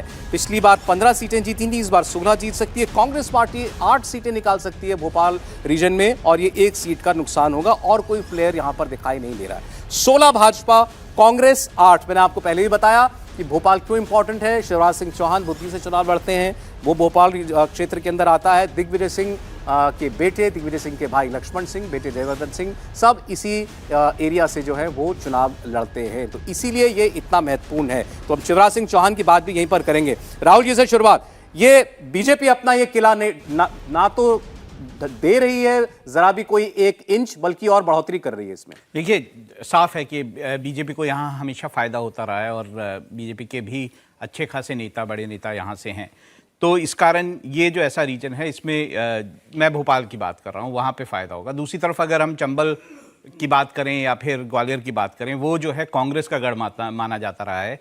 कांग्रेस को पिछली बार फ़ायदा इसलिए हुआ था, वहाँ पर जो है ज्योतिरादित्य सिंधिया के कारण फ़ायदा हुआ था, लेकिन ज्योतिरादित्य सिंधिया अपना पाला बदल चुके हैं, वो बीजेपी में आ चुके हैं। अब उस फैक्टर का क्या फ़र्क पड़ता है, ये देखने की बात। बट भोपाल अब बीजेपी के लिए कोई दिक्कत ना रही, मुझे नहीं लगता कि वहां पे कोई सर्वे में भी वो चीज जो है वो हमें रिफ्लेक्ट होती हुई दिखाई दे रही है। शिवराज सिंह चौहान की बात करते हैं। देखिए, 2 बड़े फेसेस, शिवराज सिंह चौहान और दिग्विजय सिंह, दोनों यहीं से आते हैं और भोपाल में, और दोनों मुख्यमंत्री, और एक मुख्यमंत्री दूसरे पूर्व मुख्यमंत्री। लेकिन भोपाल शहर भारतीय जनता पार्टी का एक ऐसा किला जो अभी तक पिछले 20 साल में नहीं ढहा। हर्षवर्धन जी।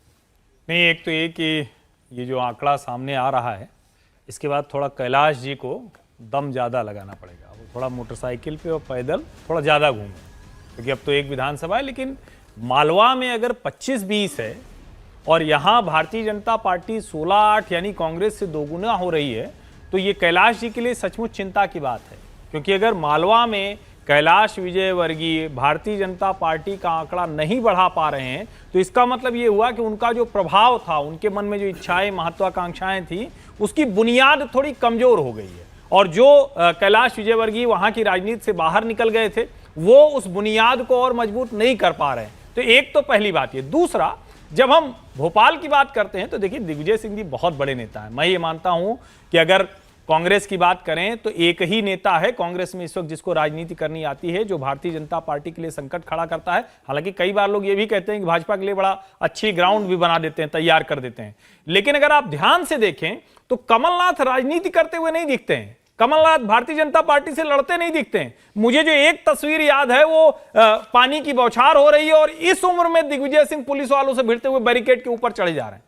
तो मुझे लगता है इस सब के बावजूद अगर भारतीय जनता पार्टी इतनी मजबूत है, ठीक है कि वो सांसदी हार गए प्रज्ञा सिंह ठाकुर से, तो इसका सीधा सा मतलब हुआ सेंटिमेंट भारतीय जनता पार्टी के पक्ष में है और शिवराज सिंह चौहान का काम।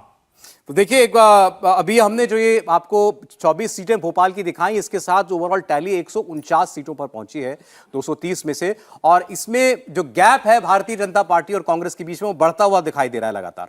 84 सीटों पर बीजेपी जीत सकती है, 149 में से 62 पर कांग्रेस पार्टी। 22 सीटों का गैप बीजेपी और कांग्रेस में। जब 2018 का हमने इतना क्लोजली फॉट इलेक्शन देखा है, तो यहां 20-22 सीटों का गैप, तो अंतर बहुत बड़ा मालूम पड़ता है।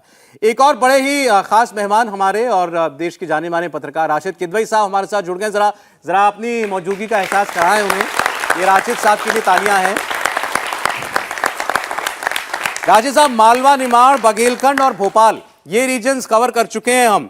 149 सीटों का सर्वे, जिसमें 84 पर भाजपा दिखती है जीतती हुई और 62 पर कांग्रेस पार्टी। एंटी इनकम्बेंसी तो दूर दूर तक छोड़िए, यहां तो सीधे दिखाई दे रहा है एज भाजपा का अभी तक। जी देखिए सौरभ, जो आंकड़े दिखाए जा रहे हैं ओपिनियन पोल, उसमें वो सराखों पर, उससे मुझे कोई मतभेद या मैं उसके बारे में कोई राय नहीं कहूंगा कि ये ठीक नहीं है या नहीं। लेकिन देखिए, जो जमीनी स्थिति है वो बड़ी सिंपल है, स्पष्ट है। मैं भोपाल में हूँ और मध्य प्रदेश में काफी मैंने दौरे भी किए हैं, जब जगह जाके दिखाए।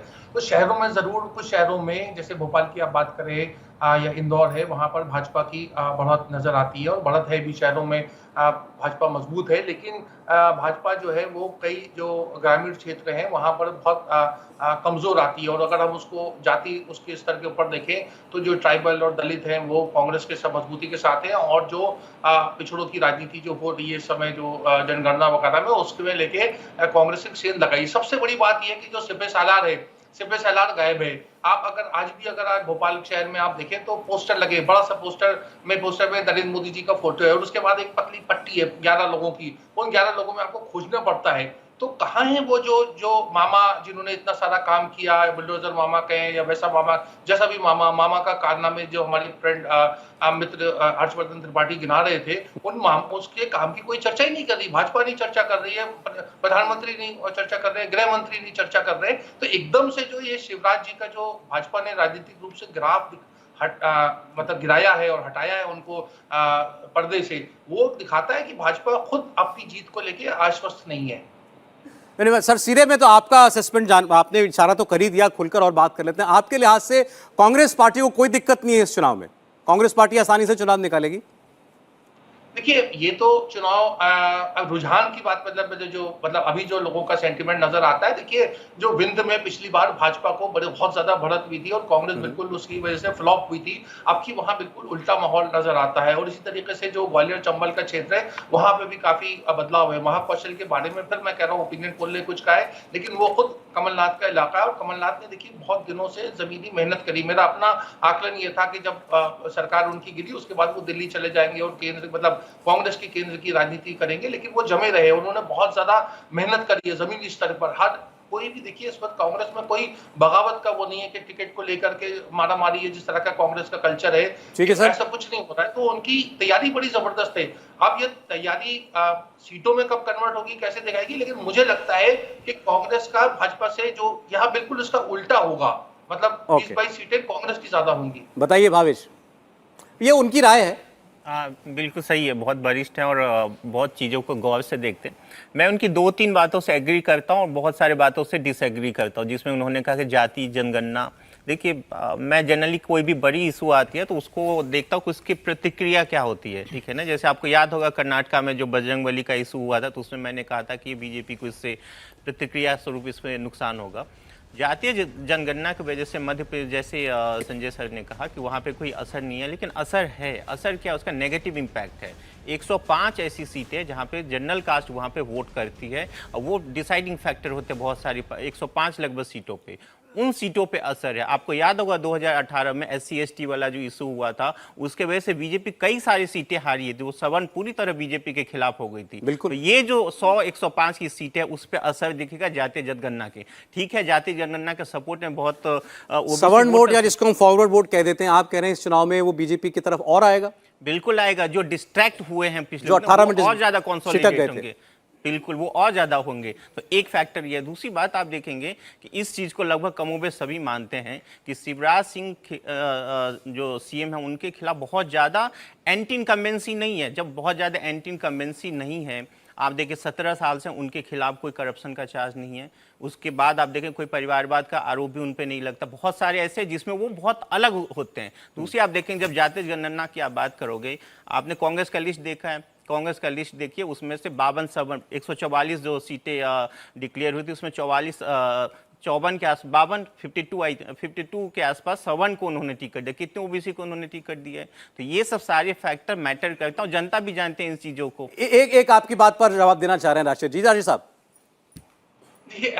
देखिए, मैं एक बात बोलूँ, जो हमारे मित्र कह रहे हैं वो देखिए पिछली बार भी चुनाव में बड़ा मुद्दा था और शिवराज जी ने आरक्षण के बारे में कहा था कि कोई माई का लाल आरक्षण को खत्म नहीं कर सकता और उससे उनको नुकसान हुआ था। तो एक जो नुकसान उनको जो स्वर्ण जातियों के वोट का हुआ था, अब अगर वो पिछड़ों के साथ नहीं खड़े होते वो या पूरी भाजपा पार्टी और नरेंद्र मोदी जी, तब वो उसका एक रिएक्शन होगा पिछड़ों में। जो मतलब होता है ना कि पिछड़ा मांगे 100 में 60, ये मामला बड़ा संवेदनशील है और इसको 60-70% जो है वो मतदाताओं को ये मुद्दा प्रभावित करने वाला है। आप रिजल्ट में ये साफ नजर आएगा। जहां तक शिवराज जी की बात है, जो भी कहा जाए, वो जो एक उसका शेर है उर्दू का कि हमें अपनों ने लूटा, गैरों में कहा दम था, किश्ती मेरी वहां डूबी जहां पानी कम था। तो ये शिवराज जी के साथ तो अनहोनी हो गई। किसी ने कल्पना नहीं की थी 6 महीने पहले कि शिवराज जी को, मतलब एक, मैं उदाहरण दूसरे नहीं देना चाहता, कि एक उनको बिल्कुल अलग थलग कर दिया जाएगा। आज उनकी कोई पूछ परख ही नहीं उनकी पार्टी में। तो देखिए, जो बार बार मैं आपसे कहता हूँ, चाहे वो अशोक गहलोत हो, चाहे शिवराज सिंह हो, उनकी विडंबना ये है कि उनकी लीडरशिप ने उनको बिल्कुल नकार दिया है। ठीक है सर। लीडरशिप को उन पर विश्वास नहीं, जनता किस मुंह से विश्वास करेगी? सौरभ जी, अच्छा। मैं एक पॉइंट ऐड कर लूं। देखिए, मुझे लगता है कि इस पूरे जो है, जो बताया कि शिवराज सिंह चौहान को कम करने के लिए बहुत सारे बड़े नेताओं को उतारा गया, मुझे लगता है आप ठीक से उसको एनालिसिस करेंगे तो आप पाएंगे शिवराज सिंह चौहान को बचाने के लिए उन लोगों को लाया गया है। पहले क्या करते थे सारे नेता, अपने अपने क्षेत्र में चुनाव नहीं लड़ते थे और अपने अपने दूसरे विधायकों को हराते थे। इस बार उनको खुद चुनाव लड़ने के लिए भेजा गया है। वो पूछ रहे हैं बचाया जा रहा है, मतलब कुछ तो दिक्कत थी तभी बचाया जा रहा है ना। अच्छा सर, ये सवाल भी है, सर्वे के अंदर पूछा हुआ था हमने, मैं आपके सामने डेटा रख दूंगा, लेकिन मैं अगले क्षेत्र पर जाऊं, बहुत सारे बड़े नामों की चर्चा उसी में हो जाएगी और वो जो मंत्री चुनाव लड़ रहे हैं, सांसद चुनाव लड़ रहे हैं, उनका जिक्र इसमें आ जाएगा। चंबल सबसे इंटरेस्टिंग क्षेत्र पूरे मध्य प्रदेश का, और ये कांग्रेस पार्टी के लिए अच्छा साबित होता है। पिछले चुनाव में भी अच्छा किया था यहां पर कांग्रेस पार्टी ने, उससे पहले भी। बीजेपी के लिए सरदर्दी रहती है चंबल में हमेशा। पिछली बार कम हो गई थी और चंबल की वजह से ही 2020 में बीजेपी को सरकार बनाने का मौका मिला, क्योंकि ज्योतिरादित्य सिंधिया 22 विधायक लेकर के बीजेपी में शामिल हो गए थे। लेकिन इस बार चंबल की 34 सीटें क्या कह रही हैं, ये जरा ध्यान रखिएगा, फिर कंफ्यूज मत होइएगा। 2018 में यह रीजन कांग्रेस पार्टी के साथ गया था, तब सिंधिया कांग्रेस पार्टी में थे। चुनाव की बात, आज 5 साल के बाद सिंधिया इधर हैं। क्या कहता है चंबल? 34 सीटें, भाजपा 12 सीटें देखिए यहां पर जीत सकती है, कांग्रेस पार्टी 22 सीटें निकाल सकती है। इसमें की बात यह है कि कौन पिछली बार से बेहतर कर रहा है और कौन खराब।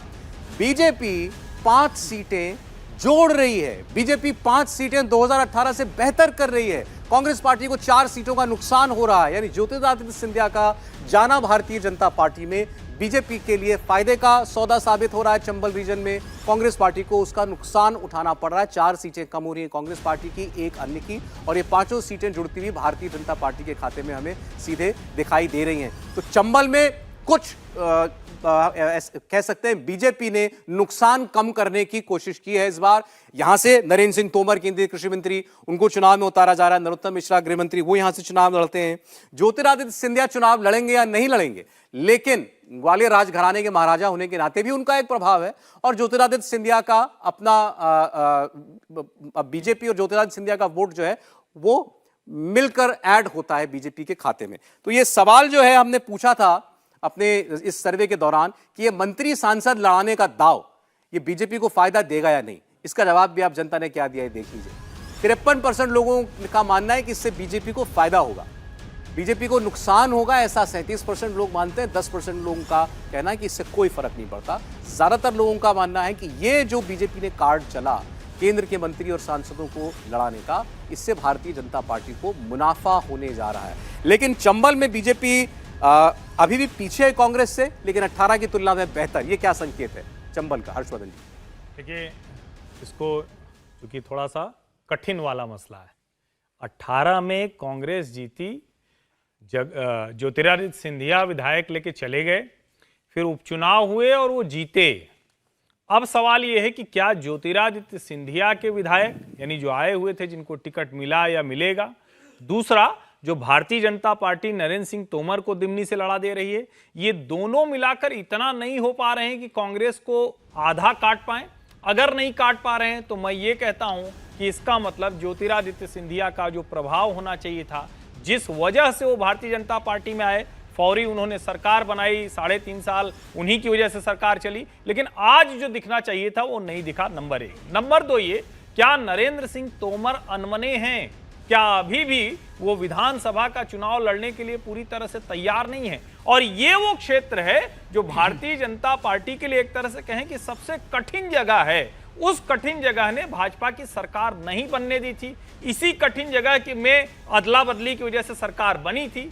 अब यहाँ की जनता और यहाँ जो कैडर है बीजेपी का, जो लड़ता रहा, सिंधिया जी से ही लड़ता रहा, हालांकि राज परिवार के 2 लोग, राजमाता विजय राजे सिंधिया और यशोधरा राजे सिंधिया, वो भाजपा में रही, तो अब वो किस तरह से व्यवहार करेगा ये देखने लायक हो। लेकिन अगर ये आंकड़ा है तो ज्योतिरादित्य सिंधिया और नरेंद्र सिंह तोमर का बहुत प्रभाव नहीं बन पाएगा। बीजेपी का ग्राफ 18 से उठ रहा है, इसके बावजूद आप कह रहे हैं कि बीजेपी की परफॉर्मेंस जो है अप टू द मार्क नहीं है। राहुल जी? देखिए, मैं अभी राशिद जी की भी बात सुन रहा था, मुझे 2-3 चीज़ें इसमें कहनी है। पहली बात ये कि कांग्रेस में कोई मतभेद नहीं है, ये गलत बात है। अभी हमने कुछ वीडियोस देखे जिसमें कि जो है कमलनाथ और दिग्विजय सिंह कपड़े फाड़ने की बातें कर रहे हैं, है ना। तो ये कहना कि उसमें कोई मनमुटाव नहीं है, कोई चीज़ें नहीं है, ये सही नहीं है। लेकिन 3-4 चीज़ें बहुत ही महत्वपूर्ण रहेगी इन चुनावों में। एक तो ये तय होगा कि ज्योतिरादित्य सिंधिया का कांग्रेस से बीजेपी में आने का फ़ायदा हुआ, नुकसान हुआ, क्या जनता उसे एक्सेप्ट करती है, नहीं करती है। दूसरा ये कि जो गठबंधन कांग्रेस ने विपक्षी पार्टियों के साथ बनाया है और जहां पर मध्य प्रदेश में वो टूटता नज़र आ रहा है, समाजवादी पार्टी अलग लड़ रही है, आप अलग लड़ रही है, आप भी कई पूरी लगभग सीटों पर लड़ेगी, तो वो अलग लड़ रही है, तो क्या उसका क्या नुकसान होगा, क्या जनता को ये लगेगा कि ये जो है कभी एक नहीं हो सकते हैं। तीसरी चीज़ ये भी है कि शिवराज सिंह चौहान, जो कि एक सेंटिमेंट है, राशिद जी ने भी कहा कि वो सेंटिमेंट ये है कि शिवराज सिंह चौहान को कहीं ना कहीं अलग थलग किया जा रहा है। ये सेंटिमेंट जो है बीजेपी को कितना नुकसान करता है या फ़ायदा करता है, ये देखने की बात होगी। ये कहना कि शिवराज सिंह चौहान के कामों की कोई बात नहीं की गई है, तो प्रधानमंत्री ने जो पत्र लिखा जनता को मध्य प्रदेश का, उसमें साफ ये कहा कि शिवराज सिंह चौहान के कारण मध्य प्रदेश में ये बेहतरीन काम हुए। ठीक है। ये जो बड़े नामों को, केंद्र के मंत्रियों को लाकर चुनाव लड़ाने का जो बीजेपी ने दाव चला, सर्वे में लोग कह रहे हैं इसका उसको फायदा होगा। चंबल में ये सबसे हेवीवेट जो मंत्री हैं उनको यहां पर उतारा गया था, सिंधिया भी यहीं से आते हैं, बीजेपी कुछ मार्जिनली बेटर 18 से कर रही है। प्रोफेसर साहब, अचानक से आप किसी बड़े आदमी को चुनाव में उतार देते हैं जो लोकसभा आपके लिए जीता हो, अब वो विधानसभा लड़ने जा रहा है, लोगों को कोई अंतर पड़ता है क्या? मुझे तो नहीं लगता कि लोगों को बहुत ज़्यादा अंतर पड़ता है, लेकिन जिन आंकड़ों का विश्लेषण अभी हम कर रहे हैं, जो प्री पोल के आंकड़े हैं, वो तो साफ दिखा रहे हैं कि बीजेपी को बढ़त तो मिल रही है। बढ़त मतलब पिछले चुनाव की तुलना में, 2018 के चुनाव की तुलना में बीजेपी इस इलाके में बढ़ रही है, आगे बढ़ रही है, भले ही बढ़त मामूली हो, तो कुछ ना कुछ फायदा तो लगता है, दिखाई पड़ता है। अगर आप देखें कि इनमें से जिन लोगों को चुनाव लड़ाया जा रहा है, जो MP हैं या जो मिनिस्टर्स हैं केंद्र में, ये जो 7 लोग हैं, इनमें 5 सीटें ऐसी हैं जो बीजेपी लगातार हारती रही है या पिछले 2 चुनाव हारी है। तो कुछ ना कुछ तो बीजेपी ने दाव देख करके या कुछ स्ट्रैटेजी बना के किया होगा। अमूमन, जैसा मैं दोबारा इस चीज़ को दोहरा रहा हूँ, मुझे लगता है कि जनता को बहुत फायदा, बहुत इससे फर्क नहीं पड़ता।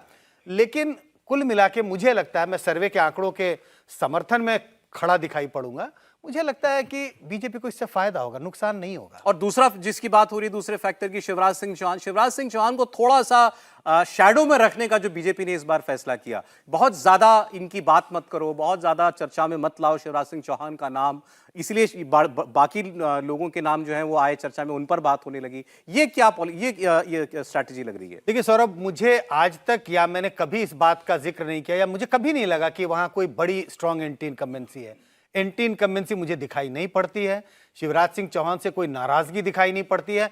लेकिन एक बात मैं जरूर कहूंगा कि वो एक अजीब सी चीज है जिसका कोई रैशनल नहीं है, वो एक बदलाव अब बहुत हो गया है। जो आप कहते हैं डिसएंचैंटमेंट भी शब्द नहीं है सही, बस एक कि अब बहुत हो गया, अब क्या हमें बदल देना चाहिए, और इसका कोई रीजन नहीं है। अगर आप जनता से पूछें, अगर कोई ये कहेगा कि हाँ शिवराज सिंह बहुत लंबे समय तक रहे, अब कोई दूसरा होना चाहिए, उससे अगर आप फॉलो अप सवाल भी पूछ लें, बट क्यों, उसके पास कोई खास जवाब नहीं है। तो कहने का मतलब यह है कि एंटी इनकम्बेंसी मुझे नहीं दिखाई पड़ती, शिवराज सिंह चौहान के कामकाज से नाराजगी दिखाई नहीं पड़ती, फिर भी पता नहीं लोगों के मन में शिवराज सिंह चौहान के लिए बदलाव का थोड़ा सा मूड दिखता है, और इसी के लिए बीजेपी ने शायद ऐसी स्ट्रैटेजी अपनाई है, उनको थोड़ा किनारे रखो और तमाम बड़े नेताओं को मैदान में उतारो, ताकि लोगों के बीच में मैसेज जाए कि भाई इनमें से भी कोई हो सकता है जो लोग बदलाव चाह रहे हैं। सौरभ जी देखिए, अभी जब हम सर्वे में देख रहे हैं तो मैं फिर से कह रहा हूं कि चंबल में अगर ये परिणाम है तो भाजपा के लिए निराशाजनक है। लेकिन क्या आपको लगता है ज्योतिरादित्य सिंधिया, जिनकी पूरी राजनीति ही इसी पे टिकी हुई है, आप इस बात को समझिए, और मुझे यह भी पता है कि ज्योतिरादित्य सिंधिया इस बार जितनी मेहनत कर रहे हैं, अभी तक के राजनीतिक जीवन में कभी राज परिवार ने इतनी मेहनत नहीं की है। वो उनका आपको वीडियो वाला याद होगा कि शिव ज्योति की जोड़ी, हाँ। लेकिन उसके बाद भी मैं आपको बताऊं कि मुझे लोग ये बता रहे हैं कि पिछले 1-1.5 महीने से उन्होंने वहां एकदम, जिसको कहते हैं कि उनकी प्रतिष्ठा दांव पर लगी। अगर वो ये काम कर पाए कि इस तरह से सर्वे पीछे दिखा रहे हैं फिर भी आगे जा रहे हैं, उनको हेमंत विश्व शर्मा बहुत अच्छे से दिखते हैं, उनको भारतीय जनता पार्टी में दिखता है कि अगर कोई परफॉर्मर है तो उसका राजनीतिक करियर कैसे आगे बढ़ता है। और शिवराज सिंह चौहान पर निश्चित तौर पर केंद्रीय नेतृत्व ने तय किया कि अब बदलाव तो होना है, लेकिन यह भी उनको पता है कि बिना शिवराज के फिलहाल अभी नैया एकदम से पार नहीं होगी, वरना उनको विधानसभा नहीं लड़ा। अरे चलें, लेकिन भारतीय जनता पार्टी इसको कहते हैं प्लस माइनस दोनों देखकर तब वो राजनीति कर रही है। बिल्कुल ठीक, ब्रेक के लिए रुकना पड़ रहा है। मैं चाह रहा हूं एक बार राशिद जी का कमेंट संजय जी की बात पर जरूर आ जाए। उन्होंने कहा मुझे एंटी इंकम्बेंसी भी दिखाई नहीं देती, शिवराज सिंह चौहान से नाराजगी भी दिखाई नहीं देती, बस एक कोई बात है कि भाई बहुत हुआ, शायद ये अब शिवराज सिंह चौहान के चेहरे से शायद लोग चाहते हैं, उनको कुछ हो गया है कि भाई चेहरा बदलना चाहिए, और नाराजगी कुछ नहीं है। सहमत है जी शरद, देखिए जो बात है चंबल का सर्वे को साफ दिखाता है कि हिसाब झूका तू कुनबा डूबा क्यों, मतलब यहाँ तो 1 और 1 11 होने चाहिए थे, सीटें कम हो रही है। देखिए शिवराज जी को साइडलाइन करने का कोई राजनीतिक कारण नहीं है, और जो चीज होती है वो जैसे असम में हुआ चुनाव के बाद बदलाव हो सकता था, ये जानबूझ के किया जाता है और उसकी भाजपा की अंदरूनी राजनीति का ये हिस्सा है जो कुछ हो रहा है। इसको चाहे हमारे पैनलिस्ट इसको कहे या उसका बयान करे या ना करे, बात दरअसल यही है और जनता को यह साफ समझ में आ रहा है कि शिवराज सिंह चौहान कहीं ना कहीं किसी को खटक रहे हैं। अच्छा चलें ठीक है। अब हमने भोपाल, चंबल, बघेलखंड, निमाड़, मालवा बात कर ली। अब जो एक क्षेत्र बचा है, बड़ा क्षेत्र महाकौशल का। महाकौशल के सबसे बड़े नेता कौन है जिनकी चर्चा होती है? वो है पूर्व मुख्यमंत्री कमलनाथ। केंद्र की तरफ से यहां एक और बड़ा चेहरा उतारा गया है प्रहलाद पटेल का। अब ये कमलनाथ के गढ़ के अंदर भारतीय जनता पार्टी क्या सीन लगा पा रही है? अभी आप टैली देखिए, 183 सीटों का सर्वे, 96 पर भारतीय जनता पार्टी, 84 पर कांग्रेस पार्टी। क्लोज फाइट में भी इतना मार्जिन बहुत होता है सरकार बनाने के लिए। 116 जिसके आए उसके बनेगी सरकार। तो बात करेंगे महाकौशल की एक छोटे से ब्रेक के बाद। अब की बार किसकी सरकार? बात हो रही है मध्य प्रदेश के ओपिनियन पोल की। इंडिया टीवी CNX का ये सर्वे, मध्य प्रदेश में किसकी सरकार बनने जा रही है? आपको मालूम है 17 तारीख को अगले महीने बस वोट पड़ने वाले हैं। जनता तो मन अपना बना चुकी होगी। हो सकता है अभी कोई ऐसा दाव कोई पार्टी चल दे या अभी कोई ऐसा घटनाक्रम हो जाए जिससे कोई बहुत परिवर्तन हो जाए, तो बात अलग है। लेकिन आज की तारीख में जनता का वोट किस ओर जाता हुआ दिखाई दे रहा है, इस सर्वे में हमने जानने की कोशिश की है। केवल महाकौशल का रीजन जो है वो अभी आपके सामने रखना बाकी है, और ये 47 सीटें सामने आते ही मध्य प्रदेश का ये सर्वे खुल जाएगा। पता चलेगा कौन बना रहा है इस बार सरकार। मुझे बड़ा दबाव है यहाँ की बैठी जनता का कि उनके कुछ सवाल जो हैं वो लिए जाए। चलिए पहले आप पूछिए। नमस्कार, मेरा नाम नम्रता चौहान है। So my question is, can anyone beat Shivraj Singh Chauhan since he is the longest serving CM? क्या कोई शिवराज सिंह चौहान को हरा सकता है? ये सवाल राहुल जी। शिवराज सिंह चौहान अगर हम देखें तो मसला ये आ रहा है कि शिवराज सिंह चौहान को अपनी ही पार्टी में वो तवज्जो शायद नहीं मिल रही है जो कि मिलनी चाहिए।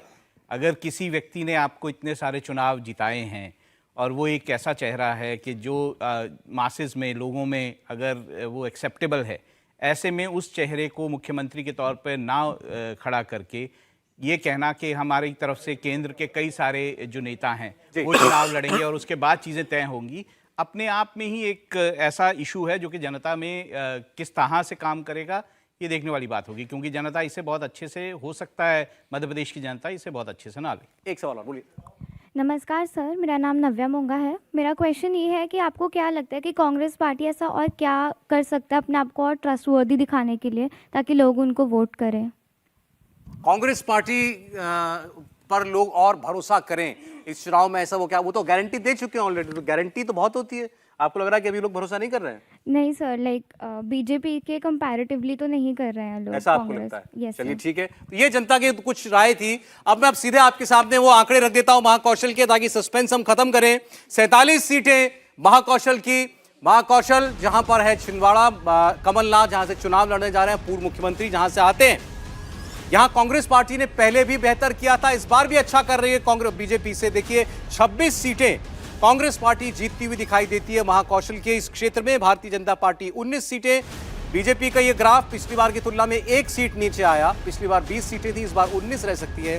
कांग्रेस पार्टी 26 की 26 पर। अन्य में एक खाता जुड़ रहा है, 1 से बढ़कर 2 अन्य का हो सकता है आंकड़ा। और इसके साथ ही मध्य प्रदेश में का पूरा सर्वे आपके सामने है। 230 सीटों की विधानसभा है। 115 भारतीय जनता पार्टी, हाफ पे मार्क, बिल्कुल जो हाफ पे मार्क है, आधा आंकड़ा विधानसभा का, वहां भारतीय जनता पार्टी खड़ी हुई दिखाई दे रही है कांग्रेस पार्टी से आगे। 110 पर कांग्रेस पार्टी का ग्राफ जाकर रुकता हुआ हमें दिखाई दे रहा है। तो ये अभी तक की टैली जो इस ओपिनियन पोल में निकल करके आई है, सरकार बनाने के, अपने दम पर सरकार बनाने के भारतीय जनता पार्टी बेहद नजदीक है। 116 सीटें चाहिए सरकार बनाने के लिए। 115 सीटें आज की स्थिति में बीजेपी जीत सकती है मध्य प्रदेश के अंदर। 2003 से लगातार चल रही सरकार होने के बावजूद 15 महीने का वक्त कांग्रेस पार्टी को मिला था। कमलनाथ मुख्यमंत्री बने थे, उनके काम को भी लोगों ने देखा है। मध्य प्रदेश की जनता ने 110 पर जाकर इस वक्त ठहरती हुई दिखाई दे रही है। लगभग रिवर्स से अगर आप इसको देखें स्थिति 2018 की, 2018 में भाजपा 109 पर थी, आज वो 115 पर आ गई है। कांग्रेस 110 पर आ गई जो 114 पर थी। ये वोट परसेंटेज है। बीजेपी का वोट परसेंटेज 44%, कांग्रेस पार्टी का वोट परसेंटेज 43%, 43%। 1% ज्यादा वोट भारतीय जनता पार्टी को मिलता हुआ दिखाई दे रहा है। पिछली बार भी बीजेपी का वोट ज्यादा था, लेकिन सीटों में उसकी कसर रह गई थी, सीटें कम आई थी कांग्रेस पार्टी से। इस बार वोट शेयर में भी बीजेपी आगे दिखाई दे रही है और सीटों में भी भारतीय जनता पार्टी बढ़त बनाती हुई दिखाई दे रही है और अपने दम पर सरकार बना सकती है। ये हमारा ओपिनियन पोल बिल्कुल स्पष्ट आपको बता रहा है। बीजेपी हमारे ओपिनियन पोल के मुताबिक बीजेपी को फायदा हो रहा है 2018 की तुलना में। ये देखें आप, 2018 की तुलना में कंपैरिजन अगर आप करें, 3% वोट बीजेपी जोड़ती हुई दिखाई दे रही है। 41% वोट आया था 2018 में, आज 44% पर है। और कांग्रेस पार्टी को भी 2% वोट का फायदा होता दिख रहा है, 41% से 43% पर जा रही है। अन्य को नुकसान हो रहा है। तो यही बीजेपी और कांग्रेस में जुड़ रहा है। यानी अब ये सीधा डायरेक्ट फाइट का मुकाबला है। इसमें और छोटे प्लेयर जो हैं वो कम दिखाई दे रहे हैं और इस सीधी टक्कर में इस बार भारतीय जनता पार्टी ऐसा लग रहा है कि 21 साबित होगी कांग्रेस पार्टी से। फिर आपको बता दें, 115 पर बीजेपी, 110 पर कांग्रेस जाकर रुक सकते हैं और 116 वो जादुई आंकड़ा है जिस पर सरकार बनती है। तो ये हमारा फाइनल फिगर है ओपिनियन पोल का, इंडिया टीवी और CNX का, जिसमें भारतीय जनता पार्टी अपने दम पर सरकार बना सकती है। ये नतीजा सामने आया। मैं एक एक करके अपने मेहमानों की राय इस पर दूंगा। कितना सहमत है इससे? हर्षवर्धन जी से शुरुआत करते हैं। देखिए सौरभ जी, सबसे पहले तो मैं ये कहूँगा, मध्य प्रदेश ही नहीं, देश का कोई भी राज्य जब चुनाव में जब जा रहा है तो क्लियर मैंडेट्स जनता दे रही है। तो मैं तो एक तो इससे सहमत नहीं हूँ कि इतना कांटे का मुकाबला होने जा रहा है। दरअसल हम लोग कई चीज़ें अपने मन मस्तिष्क में परसेप्शन के तौर पर बनाते हैं। जो संजय जी ने अभी कहा, बड़ी अच्छी बात कही। उन्होंने कहा कि हर कोई कह रहा है कोई एंटी इनकम्बेंसी नहीं, लेकिन कुछ लग रहा है कि अरे इतना समय हो गया। सच बात यह है कि मध्य प्रदेश में कांग्रेस की सरकार आने और कांग्रेस की सरकार जाने के बाद अभी जो 23 का चुनाव है, उसमें कांग्रेस के ज्यादातर जो मुद्दे हैं वो पीछे जाती दिखी है। कांग्रेस जो अपनी सरकार थी उसमें अपने घोषणा पत्र के ऐलान की चीजों को लागू नहीं कर सकी थी। कमलनाथ नेता के तौर पर खराब साबित हुए थे। दिग्विजय और कमलनाथ के बीच का झगड़ा इतना भयानक है, उसकी कल्पना नहीं की जा सकती है। और जो सबसे बड़ी बात है, प्रत्याशी चयन में भारतीय जनता पार्टी ने शानदार काम किया है। मेरा यह मानना है कि यह आंकड़ा भारतीय जनता पार्टी के पक्ष में क्लियर कट मैंडेट का होगा। इससे बेहतर बहुमत के साथ बहुत बेहतर होगा। चलें ठीक, इस पर एक बार जरा राशिद साहब की राय। राशिद साहब की असेसमेंट थी बीजेपी के लिए यह चुनाव मुश्किल चुनाव है, कांग्रेस पार्टी को एज है चुनाव में। सर्वे यह बता रहा है कि बीजेपी अपने दम पर सरकार बना सकती है एक बार फिर। राशिद साहब जी देखिए, मैं अपने मित्र हर्षवर्धन त्रिपाठी से सहमत हूँ कि देखिए वोटर जो है वो कोई सेंटा क्लॉज नहीं होता कि जो है दोनों को वोट दे, एक वोटर भाजपा को वोट दे, एक वोटर कांग्रेस को वोट दे। तो एक डिसाइसिव मैंडेट आएगा और एक वो जो साफ मैंडेट आएगा। पिछली बार जरूर बराबरी में खत्म हुआ था, लेकिन उसके बहुत सारे दूसरे कारण थे। जो अदर्स की हम बात कर रहे हैं उसमें बहुत से लोग जो है वो जो पार्टियां हैं, जैसे समाजवादी पार्टी जो 2-3 सीटें जीत सकती है, वो भी इंडिया अलायंस का हिस्सा है। अब ये जरूर बात है कि इंडिया अलायंस जो है वो राज्य में मतलब राज्य के चुनाव में नहीं शामिल है। लेकिन इस तरह का मुझे लगता है कि इस तरह का वर्डिक्ट आना बहुत मुश्किल है। अगर भाजपा जीतेगी तो भाजपा भी 20-30 सीटों के मार्जिन से जीतेगी, कि मतलब उसका प्रदर्शन 125-130 सीटों के ऊपर होगा। तो मुझे इस मतलब ओवरऑल सर्वे से मैं सहमत इसलिए नहीं हूँ क्योंकि मध्य प्रदेश का मतदाता जो है वो सेंटा क्लॉज नहीं है। अच्छा ठीक है, हमारे दो पैनलिस्ट कह चुके हैं कि साफ मैंडेट आएगा, मतलब कोई एक तो साफ होगा दोनों में से, बीजेपी कांग्रेस में से। बताइए भावेश, इसमें आपका जो मार्जिन ऑफ एरर होता है वो कितना होता है, कितनी सीटों का ऊपर नीचे होने का? पहले तो मैं ये क्लियर कर दूं, जो दोनों पार्टियों के बीच में जो वोट का अंतर है लगभग 1.8% है। क्योंकि हमने एवरेज करके देखा, इसलिए एवरेज यहाँ पे हमने एब्सोल्यूट नंबर दिखाया, ठीक है, तो लगभग 1.8% का दोनों का गैप है।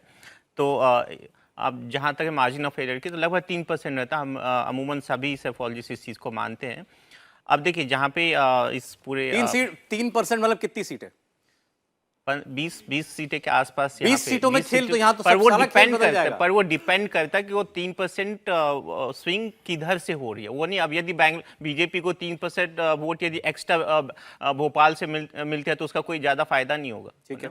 तो वो डिपेंड करता है कि यदि कांग्रेस को महाकौशल से 3% एक्स्ट्रा वोट मिलती है तो उसका कोई फायदा नहीं होगा। तो कहने का मतलब वो 3% वोट कहाँ से मिले वो ज्यादा फैक्टर है। ठीक है, अब बात आती है कि इस सर्वे को लेकर, ठीक है, उनका अपना राय है। देखिए 2 महीने पहले जो बीजेपी की स्थिति थी वहाँ पे बहुत ही खराब थी। बीजेपी ने जो टिकट डिस्ट्रीब्यूशन में और जिस तरह अभी हमने बात किया कि कई सारे प्रोग्राम लॉन्च किए शिवराज सिंह चौहान ने, उन सब चीज़ों का असर दिख रहा है। और ये क्लोज कॉन्टेस्ट फाइट है जरूर, और वो दिख भी रहा है, ग्राउंड पे भी दिख रहा है, जिसमें आप देखेंगे कई सारे तमाम सर्वे आप देखेंगे जिसमें कई लोगों ने बताया कि कांग्रेस की वहाँ पे सरकार आ रही है। कई लोगों ने, मेरा मानना ये है कि जब एंटी इनकम्बेंसी नहीं है, शिवराज सिंह चौहान के खिलाफ बहुत ज़्यादा कोई माहौल नहीं है, और आप देखिए इसको, क्योंकि हमने वोट शेयर देखा, आप देखें दोनों पार्टियों का वोट शेयर बढ़ रहा है। आप देखो पिछले 2018 से आप देखो तो इसका मतलब ये हुआ कि एक प्रो इनकमेंसी भी है, बट चूंकि एक्सट्रीमली बाइपोलर होने जा रहा है ये चुनाव। आप देखेंगे 2018 में लगभग 18% वोट जो थी वो अन्य को मिले थे। इस बार वो घट के लगभग 10-12% के आसपास आ रहा है। तो वो जो एक्सट्रीमली बाइपोलर जो सीटें हो रही है, जिसके वजह से कांग्रेस को कुछ जगह ज्यादा फायदा हो रहा है, कुछ जगह बीजेपी को उसका नुकसान हो रहा है। जिसके बाकी अभी तक जो 2 राय पैनलिस्ट के आई हैं कि क्लोज कॉन्टेस्ट वाली बात नहीं होगी, ये एक तरफा मामला होगा। अमूमन मैं भी मानता हूं, मैं भी इस चीज को मानता हूं कि इंडिया में अब आजकल जितने भी चुनाव होते हैं वो वन साइडेड होते हैं। मैं भी इस चीज को मानता हूं, बट चूंकि हमारे पास जो अभी सिनेरियो है मैं उसी की बात करूंगा। मैं अपने ढंग से सर्वे में जो नहीं करूंगा ना। ठीक बात है, आपके सर्वे में जो दिखा वही हमने बताया।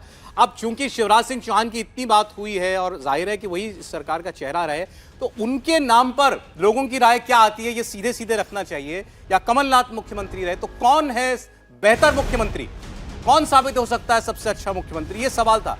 44% लोग मानते हैं शिवराज सिंह चौहान मध्य प्रदेश के लिए सबसे बेहतर मुख्यमंत्री साबित हो सकते हैं, हुए हैं और होंगे आगे।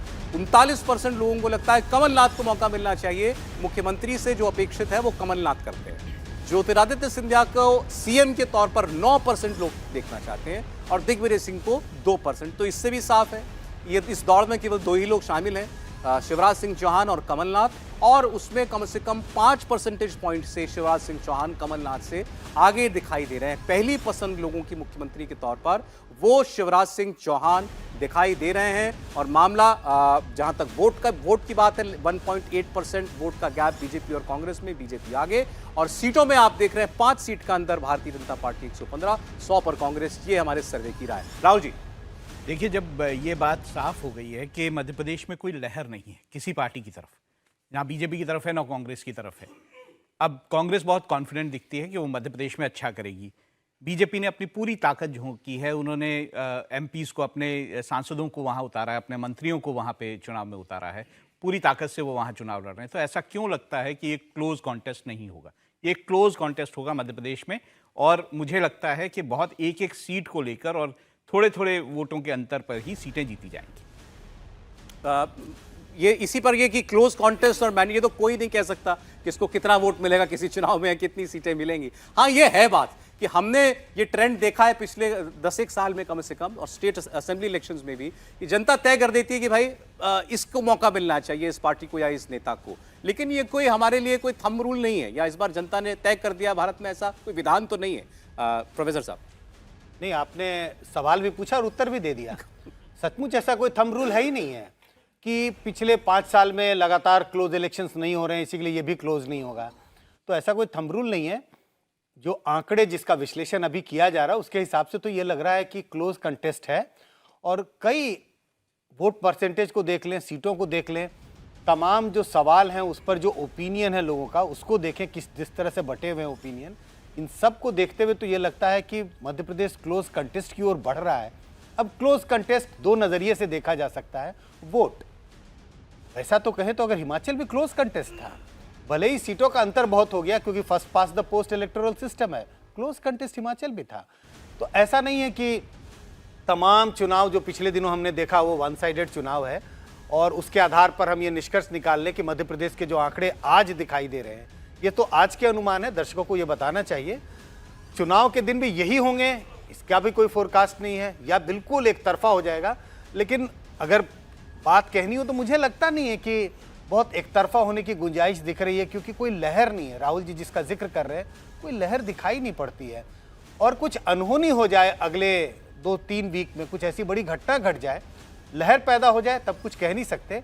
अगर आज की स्थिति बनी रहेगी तो कमोबेश चुनाव के नतीजे ऐसे ही होंगे। ऐसे का मतलब टाइट चुनाव है। अगर लेकिन ये हम साथ में देखें इस कॉन्टेक्स्ट में कि 20 साल से एक पार्टी का लगभग राज चल रहा है, 17 साल का मुख्यमंत्री है वहां पर, उसके बाद 2% वोट अगर वो पार्टी अपने लिए बढ़ा रही है तो बीजेपी के लिए और शिवराज सिंह चौहान के लिए कैसे कहेंगे, कैसे आंकेंगे इन आंकड़ों? सिर्फ बीजेपी नहीं बढ़ा रही है वोट, आप कांग्रेस को भी देखिए, कांग्रेस का भी वोट बढ़ रहा है। अमूमन जब आप महीने भर पहले प्री पोल करें, चुनाव अभी 17 तारीख को है, लगभग 1 महीने पहले पोल किया गया, और ऐसे किसी भी पोल में जो छोटी पार्टियां हैं उनका आकलन कम होता है। अच्छा, हमेशा कम किया जाता है आकलन। आप देखेंगे, मेरा अपना अनुमान है, आप देखेंगे जब चुनाव के नतीजे आएंगे तो जो अदर्स का अनुमान है वो थोड़ा और बढ़ेगा। तो सिर्फ बीजेपी वोट नहीं बढ़ा रही है, कांग्रेस भी वोट बढ़ा रही है। और अमूमन ऐसे सर्वेज में और जहां बाइपोलर कंटेस्ट है, ऐसा देखने को हमेशा मिलता है। और मैं एक बात कहूँगा, अभी मेरे सहयोगी कह रहे थे हिमाचल का चुनाव, हिमाचल और इसमें बहुत फ़र्क है। हिमाचल में एक ट्रेंड रहा है कि हिमाचल की जनता ने एक बार एक पार्टी और दूसरी बार दूसरी पार्टी को चुना है, और यहाँ पे मध्य प्रदेश में ऐसा ट्रेंड नहीं है। मध्य प्रदेश में अगर आपने खुद ही बताया कि भाई 4 बार जो है वो मुख्यमंत्री रह चुके हैं, तो ऐसा कोई ट्रेंड नहीं है। तो ऐसे में जब लहर नहीं है, ट्रेंड नहीं है, तो मुझे लगता है क्लोज कॉन्टेस्ट रहे। जी राशिद किदवई साहब, देखें जो बात मैंने कही कि लहर ना होना, ये भी अपने आप में क्या कामयाबी नहीं है उस आदमी के लिए जो सरकार में, सत्ता में बैठा है 17 साल से, कि भाई उसके खिलाफ कोई अभी वेव क्रिएट नहीं कर पाई कांग्रेस पार्टी। कांग्रेस पार्टी का कैंपेन का सबसे बड़ा हिस्सा ये भी है कि चोरी की सरकार शिवराज सिंह चौहान ने चलाई पिछले 3 साल। जी सौरभ, ये तो भाजपा के लिए सीख है कि 44% पे एक मुख्यमंत्री है और उस मुख्यमंत्री को प्रोजेक्ट नहीं किया जा रहा है। मतलब बिल्कुल अगर इस सर्वे के आधार पर जाए तो भाजपा को आराम से 125, 130, 135 सीटें मिलने की संभावना है। लेकिन भाजपा वो जमी जमाई साथ पे लात मार रही है। भाजपा कह रही है कि नहीं, इसको एक संघर्ष करो, इसको एक चुनाव बनाओ, शिवराज जी को किनारे करो। तो ये ऐसी रणनीति, देखिए ये कुछ सर्वे और जो भाजपा की रणनीति है वो बिल्कुल मेल नहीं खाती। इसीलिए मुझे लगता है कि यहाँ कुछ जरूर एक ऐसी चीज है जिसको हम चीज को कैप्चर नहीं कर पा रहे, और परिणाम बताएंगे 3 दिसंबर को जो है सारी बातें सामने आ जाएंगी। आप ये कह रहे हैं कि इस सर्वे का एक सीख ये है बीजेपी के लिए कि खुलकर शिवराज सिंह चौहान के नाम पर वोट मांगने चाहिए तो बेहतर करेगी। हर्षवर्धन जी, नहीं, मुझे लगता है क्यों आंखों में पट्टी बांधे हुए भाजपा, क्या भाजपा को पता नहीं है कि शिवराज जी इतने लोकप्रिय है, 44% वो है, आराम से वो चुनाव जीत सकते हैं। ठीक है, क्या वजह है कि भाजपा ने जो था मंत्रियों को मैदान में उतारा, वो सारे मंत्री तो मुख्यमंत्री बनेंगे। देखिए इस सर्वे के नतीजों की रोशनी में आपकी बात बिल्कुल राशिद साहब बिल्कुल सही लगती है।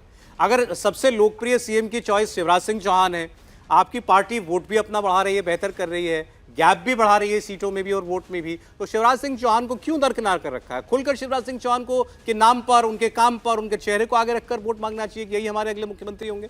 नहीं, मुझे लगता है कि भाजपा की रणनीतिक गलती है। मैं यहाँ रशीद जी से बिल्कुल पूरी तरह से सहमत हूँ। और 2018 का जो चुनाव हुआ, बहुत जिसको कहें कि एकदम अचानक 2 ऐसी घटनाएं हो गई थी जो अभी शायद संजय जी ने कहा कि अनहोनी हो जाए। मंदसौर हो गया था, किसानों पर गोली चल गई थी। एक SC ST का मामला था, वो सरकारी कर्मचारियों में एक सपाक्स जो है वो बड़ा रैली करने लगा था और शिवराज जी ने एक जगह कह दिया था कौन माई का लाल आरक्षण छीन सकता है। तो ऐसी घटनाएं हो गई थी। उसके बाद से आप देखिए शिवराज सिंह चौहान ने अपने आप को एक जिसको कहते हैं ना एकोमोडेट करना, सिचुएशन के लिहाज से खुद को बदलना, वो उन्होंने किया। दूसरा, केंद्रीय नेतृत्व ने जिन लोगों पर प्रयास किया वो सब के सब असफल साबित हुए और बीच में 2 बड़ी कोशिश हुई भारतीय जनता पार्टी के केंद्रीय नेतृत्व की कि शिवराज चौहान को हटाकर दूसरा मुख्यमंत्री लाए। बैक करना पड़ा, पीछे आना पड़ा। इसका मतलब क्या है? इसका मतलब ये कि शिवराज सिंह चौहान अपनी जगह है। आपको अगर लगता भी है तो या तो आपने पहले से ही पूरी तरह से हटा दिया होता। मेरा यह मानना है कि भारतीय जनता पार्टी को लोकसभा चुनाव तक शिवराज सिंह चौहान के अलावा कोई और चेहरा देने की स्थिति नहीं बनती दिख रही। और थोड़ा मजबूती से आते, मोदी जी का नाम होता, मोदी जी के साथ शिवराज जी लगे होते तो शायद ज्यादा बेहतर प्रभाव पड़ता। और मैं ये मानता हूं 125, 130 जो राशिद जी कह रहे हैं वही सही आंकड़ा होने जा रहा है। राहुल जी, क्या अभी भी 1 महीना है बीजेपी को खुलकर बैक करना चाहिए शिवराज चौहान? मैं ये कहता हूं कि हमें एक बहुत ही बड़ी नेता मध्य प्रदेश की, उनका बयान देखना चाहिए, उमा भारती का। वो साफ साफ ये कहती हैं कि बीजेपी ने जिस तरह से टिकट्स दिए हैं, बीजेपी की जो स्ट्रैटेजी है वो शायद सही नहीं। तो इससे भी एक हमें संकेत मिलते हैं कि बीजेपी जो है, अगर वो शिवराज सिंह चौहान को आगे नहीं बढ़ाती है, उनके नाम पर चुनाव नहीं लड़ती है, उनको कहीं साइडलाइन करने की कोशिश आगे भी करती है, तो उसको नुकसान उठाना पड़ सकता है।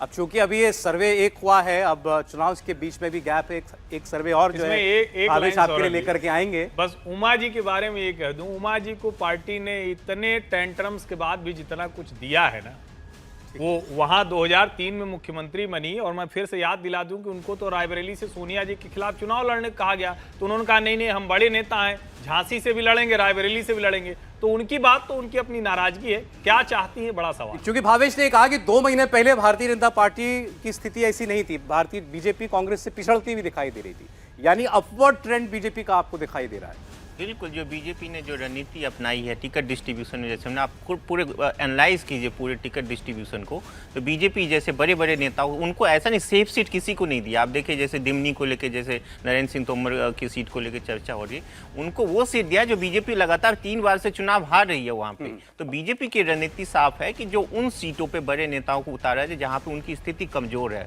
और अपने लिए जो उनकी सीट है जिस पे वो मानते हैं कि वहाँ स्ट्रांग है, वहाँ पे उनको अपनी सीट बचानी है। तो उनकी रणनीति प्रीब्रीज जो उन्होंने शिवराज सिंह चौहान ने किया है। तीसरी बात जो मैं बार बार कहता हूँ इस चीज़ को, और मैं इस चीज़ के साथ हमेशा रहूँगा, जो ये जातीय जनगणना वाला है वो बैकफायर करने वाली है मध्य प्रदेश में। इस चीज़ को मैं अंडरलाइन करता हूँ, मैं अंडरलाइन करता हूँ इस चीज़। ये सर्वे था हमारा और CNX का, जिसका नतीजा आपने देखा कि बीजेपी अपने दम पर सरकार बना सकती है भारतीय जनता मध्य प्रदेश में एक बार फिर। कांग्रेस पार्टी नजदीक है लेकिन इस बार पिछड़ रही है बीजेपी से, ये हमारा सर्वे कहता है। इस कड़ी में एक सर्वे आगे और कुछ दिनों के बाद लेकर के लौटेंगे। आज की परिस्थिति यही बता रही है।